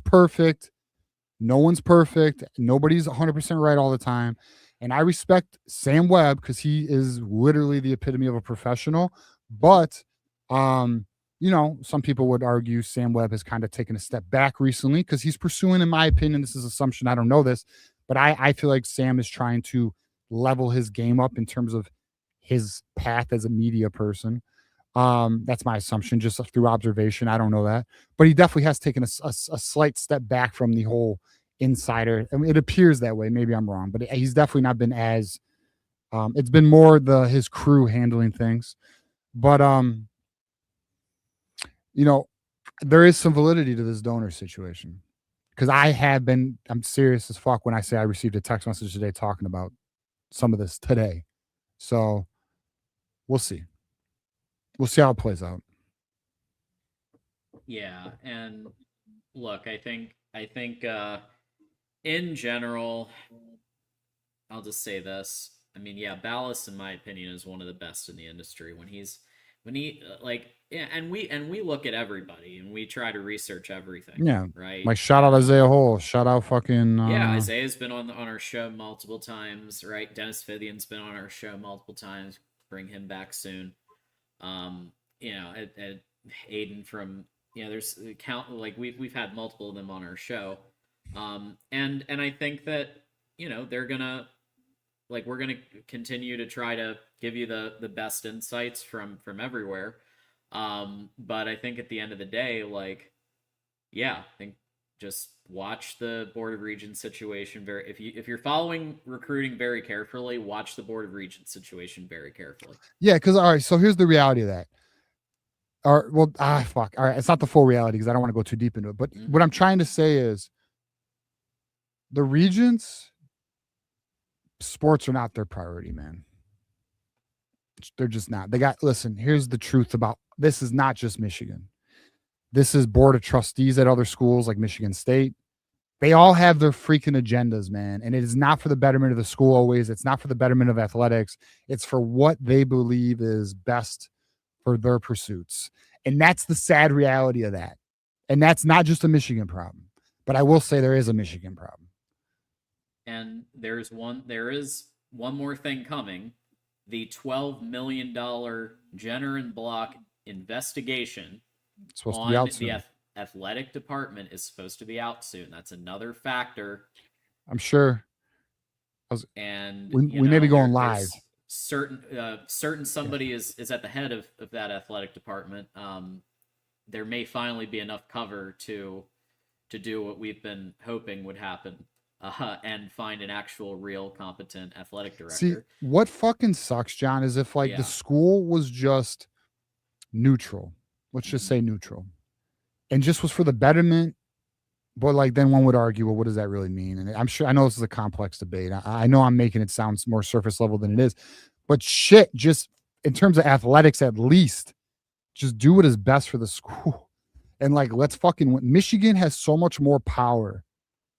But unfortunately, it's just it trips itself up at times. Now we'll see though. All right, I don't want to overreact either because I don't know to what extent the shit we just talked about. I don't know to what extent, and I was not given any names, so we'll see how it plays out. Yep. And obviously, we will go live as things transpire, and if need be, an emergency call-in show. I have a feeling there will be one. I really do. I think there will be one because I think it's going to be very interesting. I think it's going to be an interesting release, regardless. There's going to be something in it. Something good's going to be in that. And when I mean good, I mean something we didn't know. There's going to be something. There's going to be some info. Apparently, it's not the best. It's not clean. There's some shit in it. That's the buzz. Man, I have my eye on some Dom Perignon, and I may be going for that if this happens, if this actually happens. You're talking about if Ward gets got, if the mob boss gets got, bro. I'm gonna tell you right now, I am of the opinion he can't be got. But if this report exposes some shit, I'll tell you, we'll find out. We'll find out together. I don't know. I have no idea, but I think he's almost bulletproof, just the way things operate. You know what's funny too? God, he's touchable. He's not untouchable. Because here's the thing: with political communications and PR, anyone can go down, and especially after a $12 million full review. That's what they did to have cover if they did need to fire him. Now they have legal cover to do so if the results come out the way we think they're going to come out. Just saying. We'll see. I think he's a mob boss. He is. You know what's funny though is other fan bases, whether it be Spartans, Buckeyes, they think the fan base really likes Ward Manuel. When I'd argue majority want to see him out, but we tolerate him because we are winning. You know? I really told myself I was going to stay away from Ward tonight, but I'm just taking great joy in the possibility of this happening. We'll see. We'll see. So to be determined. I'm going to ask the chat, would you like Ward to stay or go as AD? Stay, go. And that's as simple as that. And let's let the community chime in on what they think and what they're thinking. So got the poll in the field right now. And let us so currently, okay, go is at 89%, stay is at 4, stays going up a little bit. Okay. 80-20. Hey, 80-20 for go. Yeah. If you want him to stay, that's your call. I mean, listen, end of the day. Yeah. Fan base clearly wants him, clearly loves him. 83-17 right now, saying get out of here. So that might be the funniest thing I've heard all episode. My honest opinion, like I don't fucking want to not like Ward. Like I really don't, but he's just done so much shit that like it's just too much. But I will say, in my honest opinion, I think Michigan can identify an athletic director who literally levels us up. I do have a concern though, and listen, I'll tell you this right now. With a new athletic director, this will be pretty revealing. The regents really could be more of an issue than we realize, because that's who Ward reports to. You know, and maybe Ward understands that, and that's why he operates how he operates. I'm not entirely sure, you know. To be determined. It's staying about at 80-20. So, yeah. I mean, and that tracks, because there is a vocal minority that always responds and like comments and says, why are we so tough on Ward? And it's like, have you not been paying attention for 10 fucking years? Respectfully, but really. Yeah. Like, have you not been paying attention? Philly asks a good question here about trusting the administration. I actually do, but I'll tell you this right now. The unfortunate reality at Michigan is there could be a good candidate that they deem not a culture fit, and that sucks. And the culture isn't because they're a piece of shit. It's because ideology. What the fucking words ideology. What the fuck is no, not ideology. Ideologically. Oh, okay. Ideologically. Jesus, okay. TJ, chill out. He doesn't fit. And that's a thing, aka Santa Ono. You can be good, but if you don't fit ideologically, my man, then no bueno. That doesn't work in Michigan, and that sucks. The only people voting stay are Buckeyes. Now, real talk. A few months ago, I was talking with Menace to Sports people, and they said they would love Ward. Oh, okay. A lot of Buckeyes have said that. Yeah, I know. Yep. And now I asked again, like the other day, and they said no way. So that clearly there's some, there's been some after letting Dusty May walk out the door. There's clearly been some shifts there. I quite frankly, I don't know how an AD with all this controversy can be. I mean, listen, I know what we've heard. See, you want to know what's interesting about the Ward situation, John? Is it's like what you hear about Sharon. Like you hear things behind the scenes. Like you hear these whispers, right? You hear things like the practice stuff, and you hear things about players not showing up to meetings. You hear these things. You hear things about plays being ran in practice, but not on Saturdays. Like, it's stuff you're hearing, like, through the grapevine, just through conversation with others and all that shit. And then you find out over time the truth to it all. Well, just like Sharon, you hear things about Ward. And the thing that you hear about Ward is this: he knows where the bodies are, which is why they don't want to get rid of him. And I know that probably perks a Buckeye's ears up, but I don't fully know what it means. But at the end of the day, there is a belief that if they were, I have heard, and this is not a secret, a lot of people have talked about this. If they get rid of him, he would potentially be an issue. Yeah. And that's fucked up if true. If true, I don't know. Well, that's why I feel like that might be the real reason why they did this. Well, maybe because they had to. Maybe to have cause. To have cause. Yeah. The same reason, John. By the way, the same reason they got rid of Sharon Moore, they needed Paige Shiver, which was coordinated to get Sharon the fuck out. That was coordinated. Out of here. Will there be she didn't just wake up one day and say, I'm gonna... What up? Will there be another 5.5-hour emergency show? Like, Paige Shiver did not wake up on a fucking Monday or Tuesday morning and said, I'm going to get Sharon. That shit was coordinated. And then she got screwed. They fired her. Anyways, keep it moving. Yeah. It took a while. She was on the payroll for a while there afterwards, like a couple of months. I don't know none. I don't want to talk about that. I don't know none. Yeah. Let's take a look at the poll. With 53 votes, we've got 79 go, 21 stay. So, yeah, fan base is in full support of Ward Manuel. All right, let's see. Oh, we got a couple supers, it looks like. Courtney Harper says, I want him with Jimmy Hoffa. Talking about Ward Manuel and...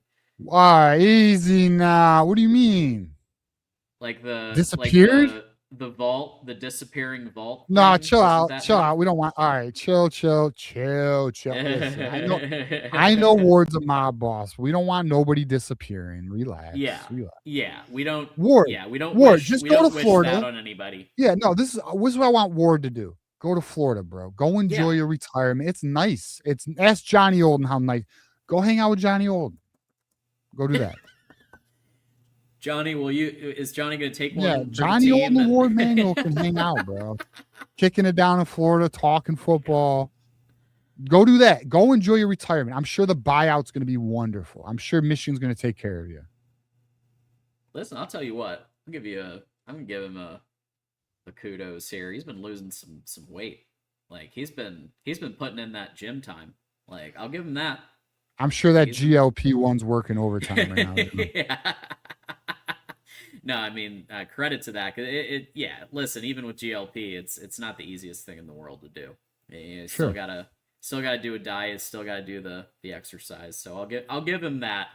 But it would be nice if he just kind of went to Florida or went to like Puerto Rico. Yeah, go like. You know what I don't understand? How old is Ward Manuel, by the way? Because like, here's something 58. I don't. 58. He's 58. Oh, all right. Like, all right, he's still working years. I mean, I've always been a big believer, like the people who keep working like late into their 60s. Although I do agree with the philosophy, stay active because you lose what you don't use. I fully do believe that. But for people who are financially well, to keep working, bro, go fucking enjoy life. Now, maybe it's the chase, maybe it's the pursuit. I'm not sure. I'm not there yet. But personally, I feel like once I hit 65, I'm fucking done, son. And I'm going to be road tripping my ass off. And I'm just going to be enjoying life, hopefully. Knock on wood, But I have no interest to keep working after 65. I mean, quite frankly, if I can retire before then, I will. But we'll see how that goes. Yeah.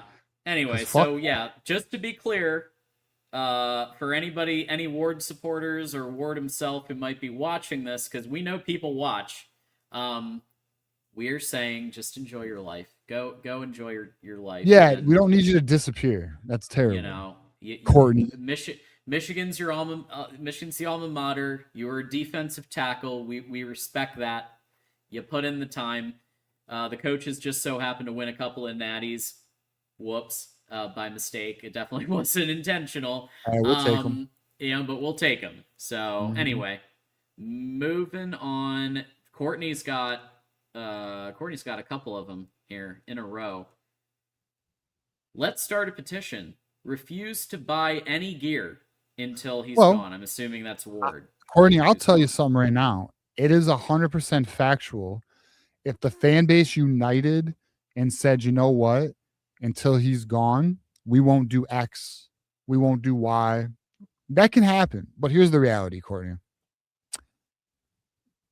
The fan base is not committed. I've learned this with sponsorships.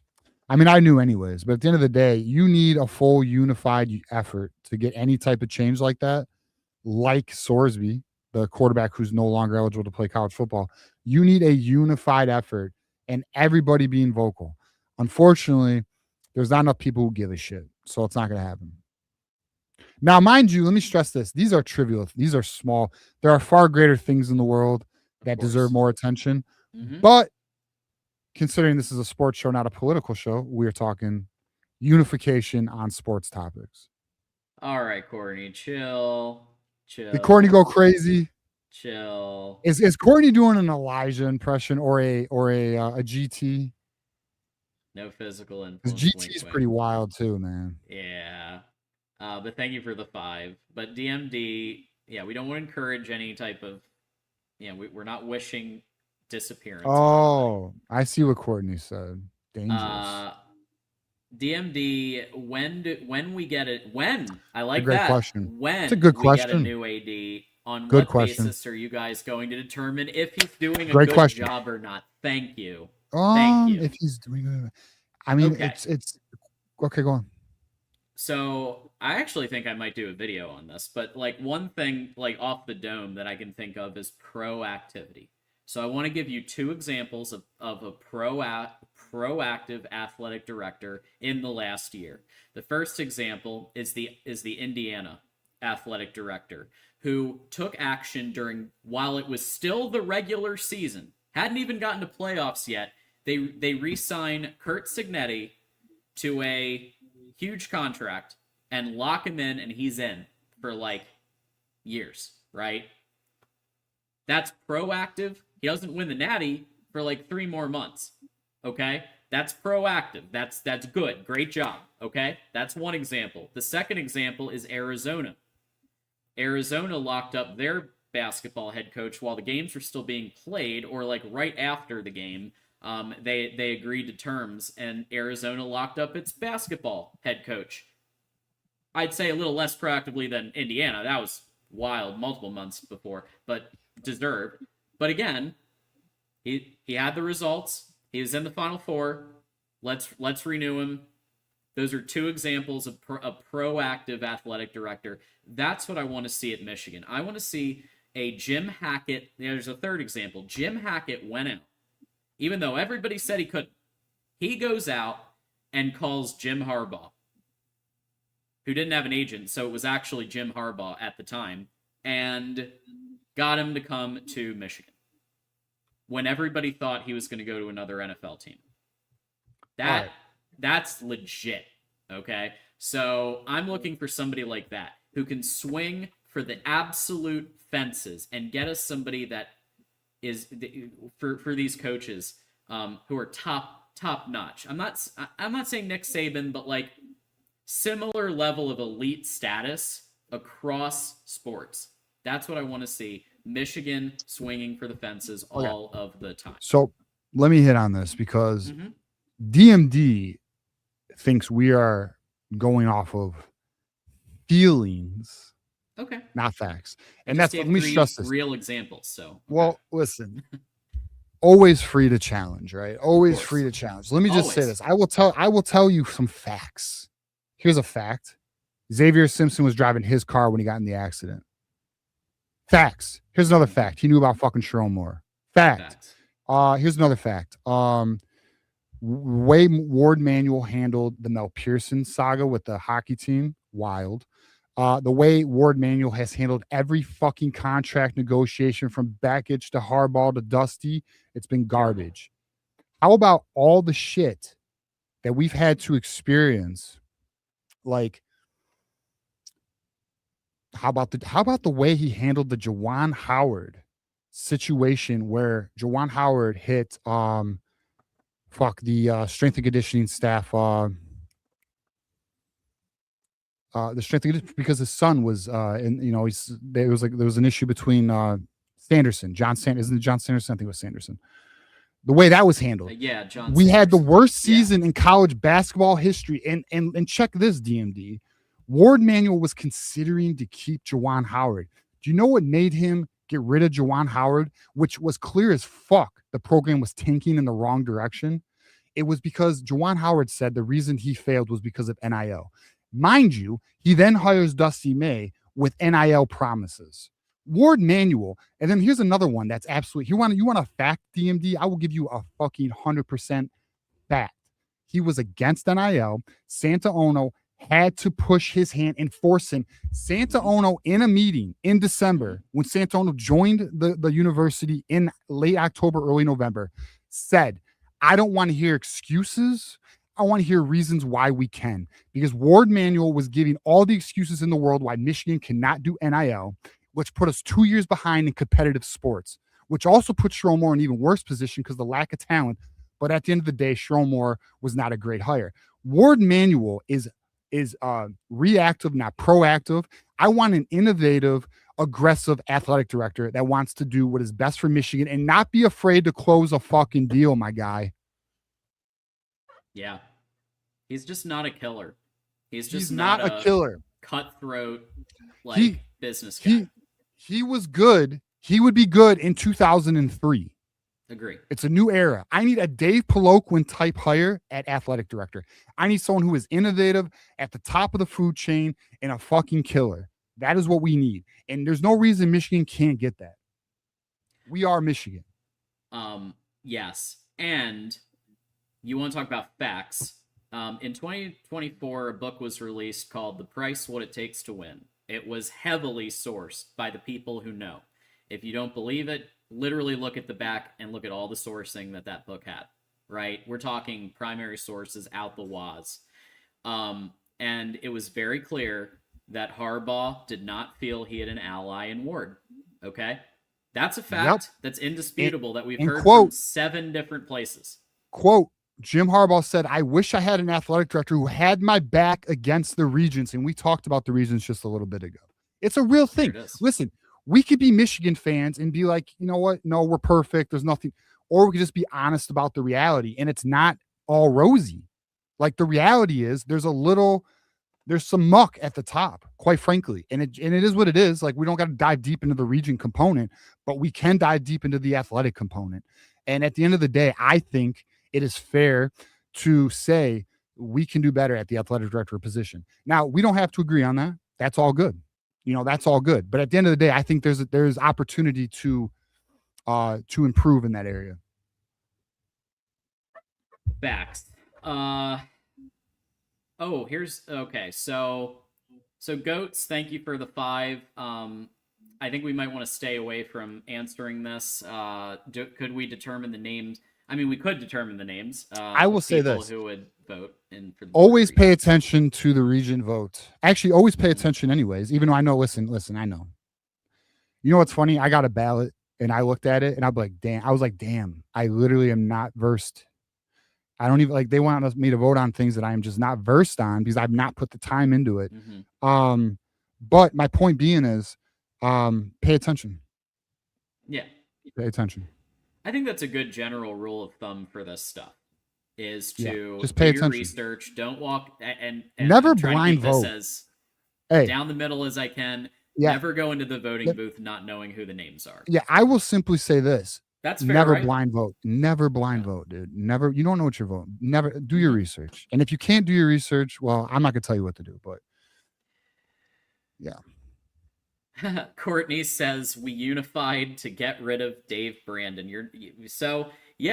By that example, okay, yeah, he didn't disappear from the planet. He just went and ruined some more businesses. But see, that's how. And Brandon was awful. Talk about changing the jersey. He changed the jersey, John. Mm-hmm. Ooh, he got us a deal with Adidas. Yeah.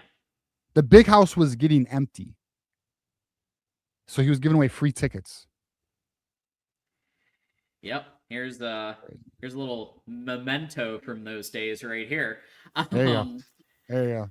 Just needed to find a Michigan shirt to bring on, so I'm on brand. But the thing is, yeah, Dave, and I think we said this on the last episode, that we believe Dave Brandon was worse than Ward. Yeah. In fact, Dave Brandon was worse ever.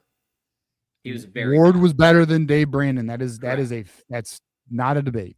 Not a debate. Mm-hmm. And yes, I'd rather have Ward Manuel than Dave Brandon. Correct. Yep. But it doesn't mean you can't improve.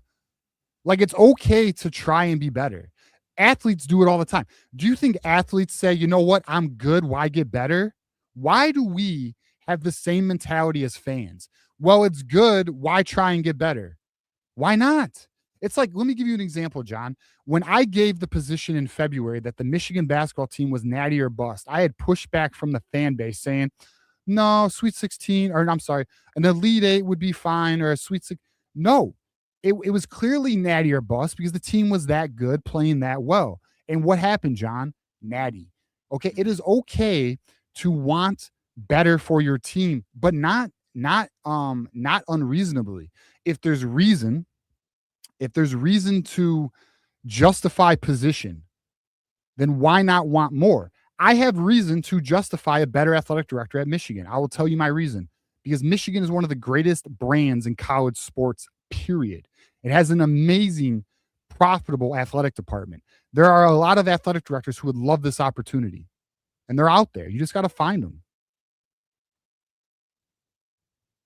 It's true. Courtney is, listen, thank you, Courtney, for all of the contributions tonight and everything. Obviously, we're having some fun, but yeah, we're playing around. Yeah, we don't want him hurt. Just go far away like Columbus. So okay, so here's a vote of confidence for Ward Manuel to be the new athletic director of Ohio State. There you go. How about that? And they're not very happy with their ADs, so there you go. John says, what happens if we fire Ward and get a worse AD? No one's saying, okay, so no one's saying that's not possible. It is possible. But that is when you better hope that the regents and the president make the right decision. And you already know they'd hire a search for what they would do, because they don't. Here's the truth. The president and the regents don't know ball.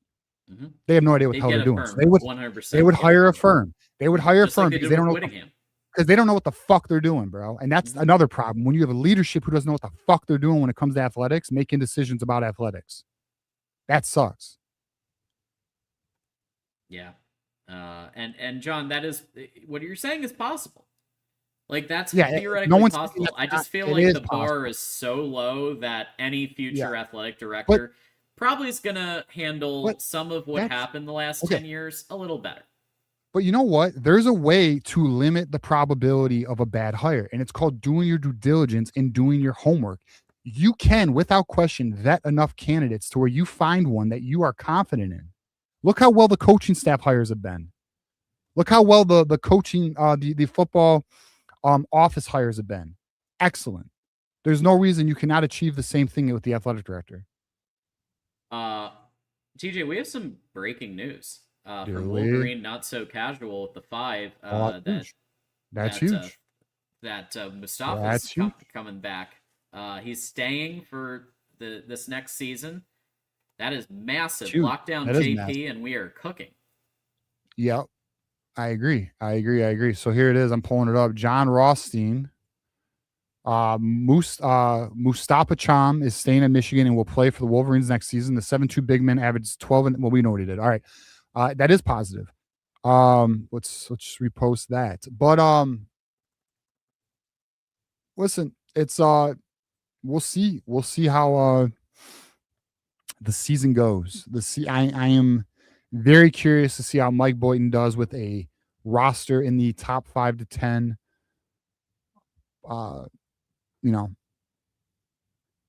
Ranking. I mean, quite frankly, it's a hell of a roster. So I'm very curious to see how this goes. I do have a concern But it is what it is. And at the end of the day, it is my concern is this team's gonna play well. Well, that's not a concern. I want them to play well. My concern is because we already know Mike Boynton has tried to, and I don't want to say tried. He spoke with Ward about losing the interim tag.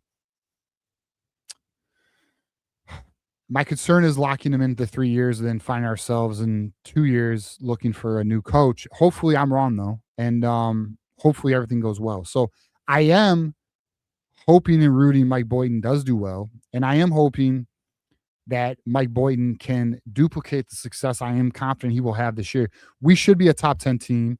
We should be at least we should be able to at least do a good tournament run. We'll find out as the season goes what our real expectations can be, because there is a lot of unknown. Like, what is the staff going to be? What type of offensive style is he going to run?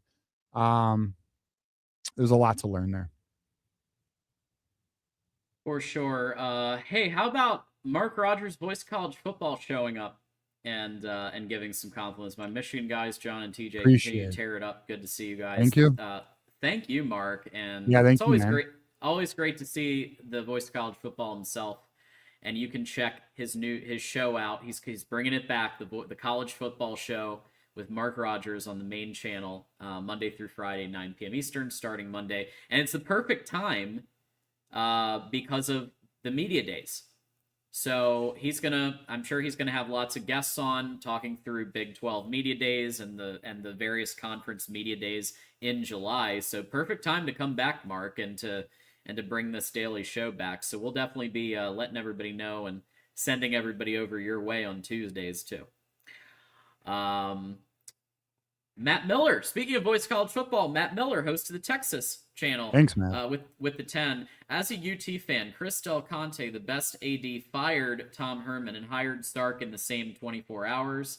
He also took A&M's baseball coach and had a deal done with little leaks during the World Series. You can do better. See, thank you. Matt understands and has laid out another example of a proactive athletic director.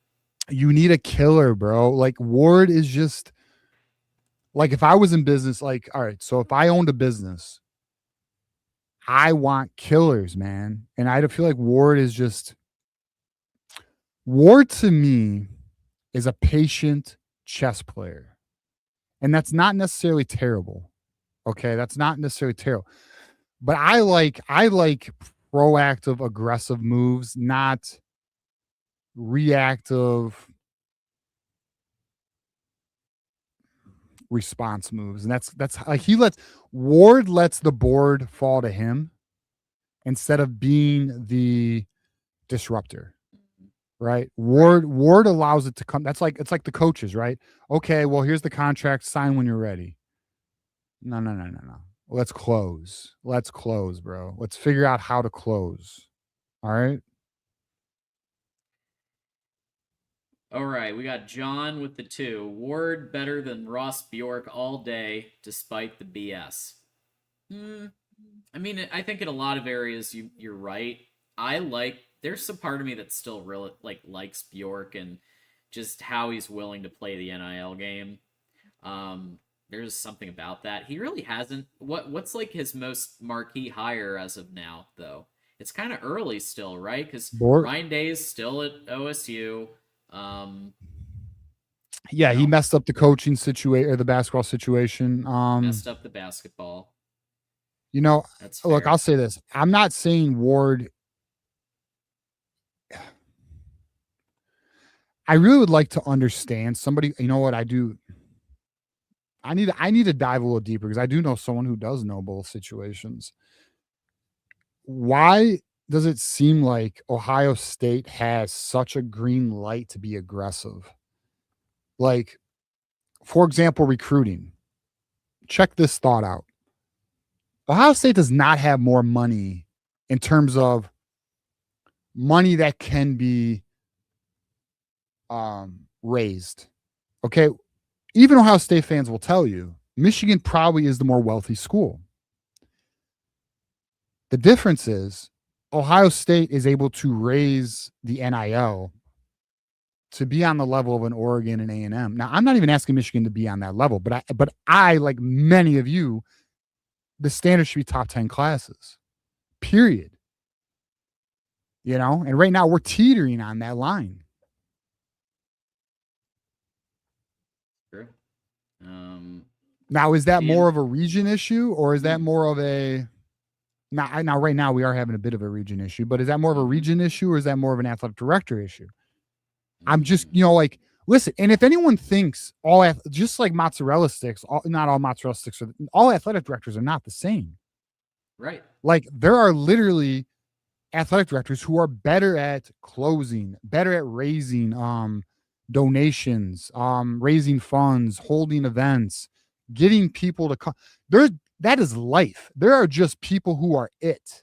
They have the aura, the vibe, the energy. We got to get that. And don't act like Michigan can't get that. This is a premier job. Yeah, it is. It's one of the greatest universities in the world, objectively, for academics. Yes. Endowment, resources, athletically, alumni, global brand. alumni network. We go over it a lot, and I just think that the current AD is doing us a disservice. I think so too. Let me ask you this: with Jim Hackett, do all of the things in the last 10 years happen? I think he keeps either back. He keeps one of the three. Bakich, Harbaugh, or May. One of those three stays, at least, I think. Is that fair? I feel like that's fair. Okay, look. Jim Hackett, okay, is exactly what I'm talking about. But the reality is Jim Hackett is overqualified to be an athletic director. He's currently the CEO of Ford Motor Company, John. Okay? He was brought here literally to do what you talked about. Get Michigan back on track and get a home run hire. Because that's the difference. There's levels, man. If you can land somebody, and that's also amazing to me that with Michigan's amazing alumni and network, how is there not that? How is there not somebody out there who wants to take that title? Unless there's more than I know, and there probably is in terms of the politics of that role. I'm sure there is, man. Because, like, I'll say this too. There's apparently, outside of the Regents, we'll use the word club. There's like, there's a level of status. We'll do that. There's a level of status that also has influence on the university outside of the Regents, and that is known. That's fairly, I mean, somewhat known. How much does that play into effect the athletic director's role? I don't. I'm sure there is some things I'm not aware of. I'm confident there probably is, but end of the day, like the Jim Hackett example is exactly what I'm talking about. Who's the next Jim Hackett? Right. You know, and John U. Bacon says it all that, like, when he talks about Jim Hackett, like, Jim Hackett came here out of charity. He had bigger shit to do, but he came here because he cared about the university. And also, Jim Hackett donated half of his salary to, so half of That's his right. I'm sorry, director, former CEO of Ford. That's correct. Former CEO of Ford. My bad.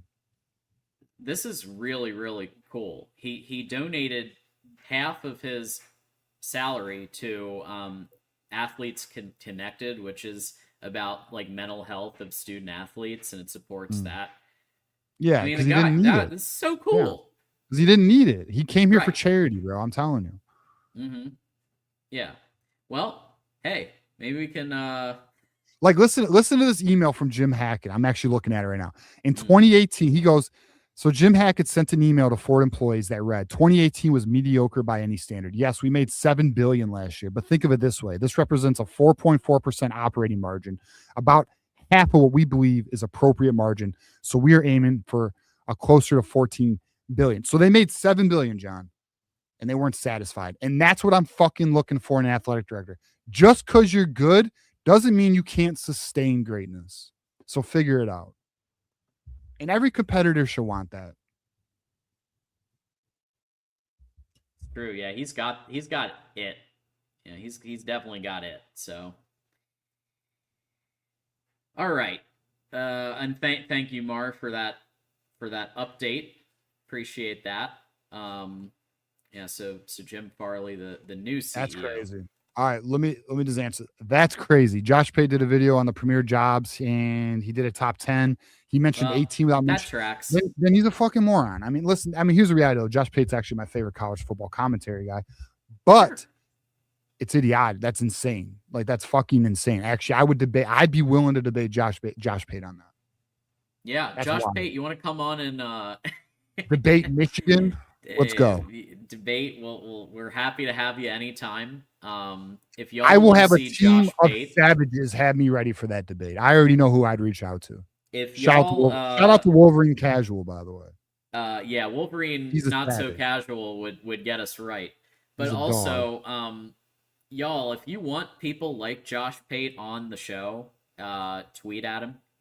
That's the best way. Like everybody, Go for it. Start a tweet campaign on X, and let's if you want him on Michigan at Voice of College Football, tell him. And you never know, if enough people do it, he might just decide to come on one day. That's how these things go. But he's good. I think he's just he leans a little to SEC and to some of these Yes. every year powers like the Penn's, like he always gasses up Penn State. He's gassing up some of these programs that always underperform. All right, so we have a Buckeye, John. All right, so I agree with you. Josh Pate is definitely SEC leaning. All right, Steve Buckeye Steve. He says, outside of money, what is the appeal of the football? That is so wild, bro. Like, as someone you are probably the closest fan base to us. And your actual question is, what is appealing? How about the school that taught you football? Right. How about the school that taught you Script, Ohio, and then you decided to put your own twist with the dotted I? How about the school that has the most wins in college football history? One of the greatest brands ever, the most iconic helmet in college football. Maybe you want to debate it, but it's definitely top 3. How about the fucking school with the biggest stadium in college football? How about that school? How about the school that is a blue blood? We are a blue blood, brother. You are one too. And what amazes me about Buckeyes is how you guys forget. How the fuck did the 20 years of you guys paying players and us and you guys having a dominant 20 years, which we had a dominant 20 years prior to your 20. Let's not forget that. And we are now winning this decade. Let's not forget that. Why do you guys have amnesia? Why do you guys have the inability to understand the reality of why this rivalry is the greatest rivalry in all of sports? It's because we have 2 elite, superior, iconic, royal programs, and you better fucking accept it, Steve. And if you don't know, Wikipedia is your friend. Yeah, Michigan, Ohio State usually determines who's in the championship game, who's in the playoff. It has major, and even now with the expanded playoff, like it still has ramifications. Because remember, we were 9-2 going into that game, and a win against Ohio State puts Michigan in the playoffs last year. That's right.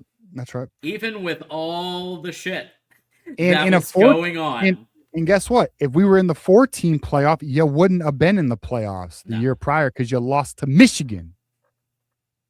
It's true. 13-10. Never forget. Never forget. Flags were planted. Moore. Flags were planted. Yeah. It was. Hey, John, we had 2 topics and went 2 hours. Listen. It happens almost every episode, and it's because of your generosity, audience, the community, as a community. And you brought Buckeye really great topics, and you brought really great super chats and member comments and regular. We definitely hit some regular comments like all over the place on today's episode. So, thank you, because we came into this with 2 topics. We said, hey, it might be just an hour today. It never is. And it's because of you guys, and we're happy to do it. And I remember I told you at the beginning of the show, super chat, you get basic, like, even though we don't like just do it where we unlock a second hour, it usually goes 2 hours if you super chat. So appreciate all that. And Yeah, with that said, I do want to give a thank you to everybody who came by, our mods, FanDuel, Freedom Services, everybody who commented, everybody who hit the like button, everybody who did any type of member comment or super chat or whatever. Like, it all means a lot to both of us who come onto this, even though we got a lot going on in our lives, but we make time every week for this because of you. We do this because of you, because you come and support us, and Yep. that's what it's all about. Appreciate it. Yeah, for sure, man. We have a very dope thing, and we appreciate that, and you guys make it even better. So, like when we talk about this all the time, me and John started a while ago. And I don't know, it's amazing now, you know. Yeah, And the absolutely wild. season's coming. Just wait. We'll have a good time this year. Yeah, we will. So check us out at TJ_Ronin, at John Diadamo. Any final thoughts for us?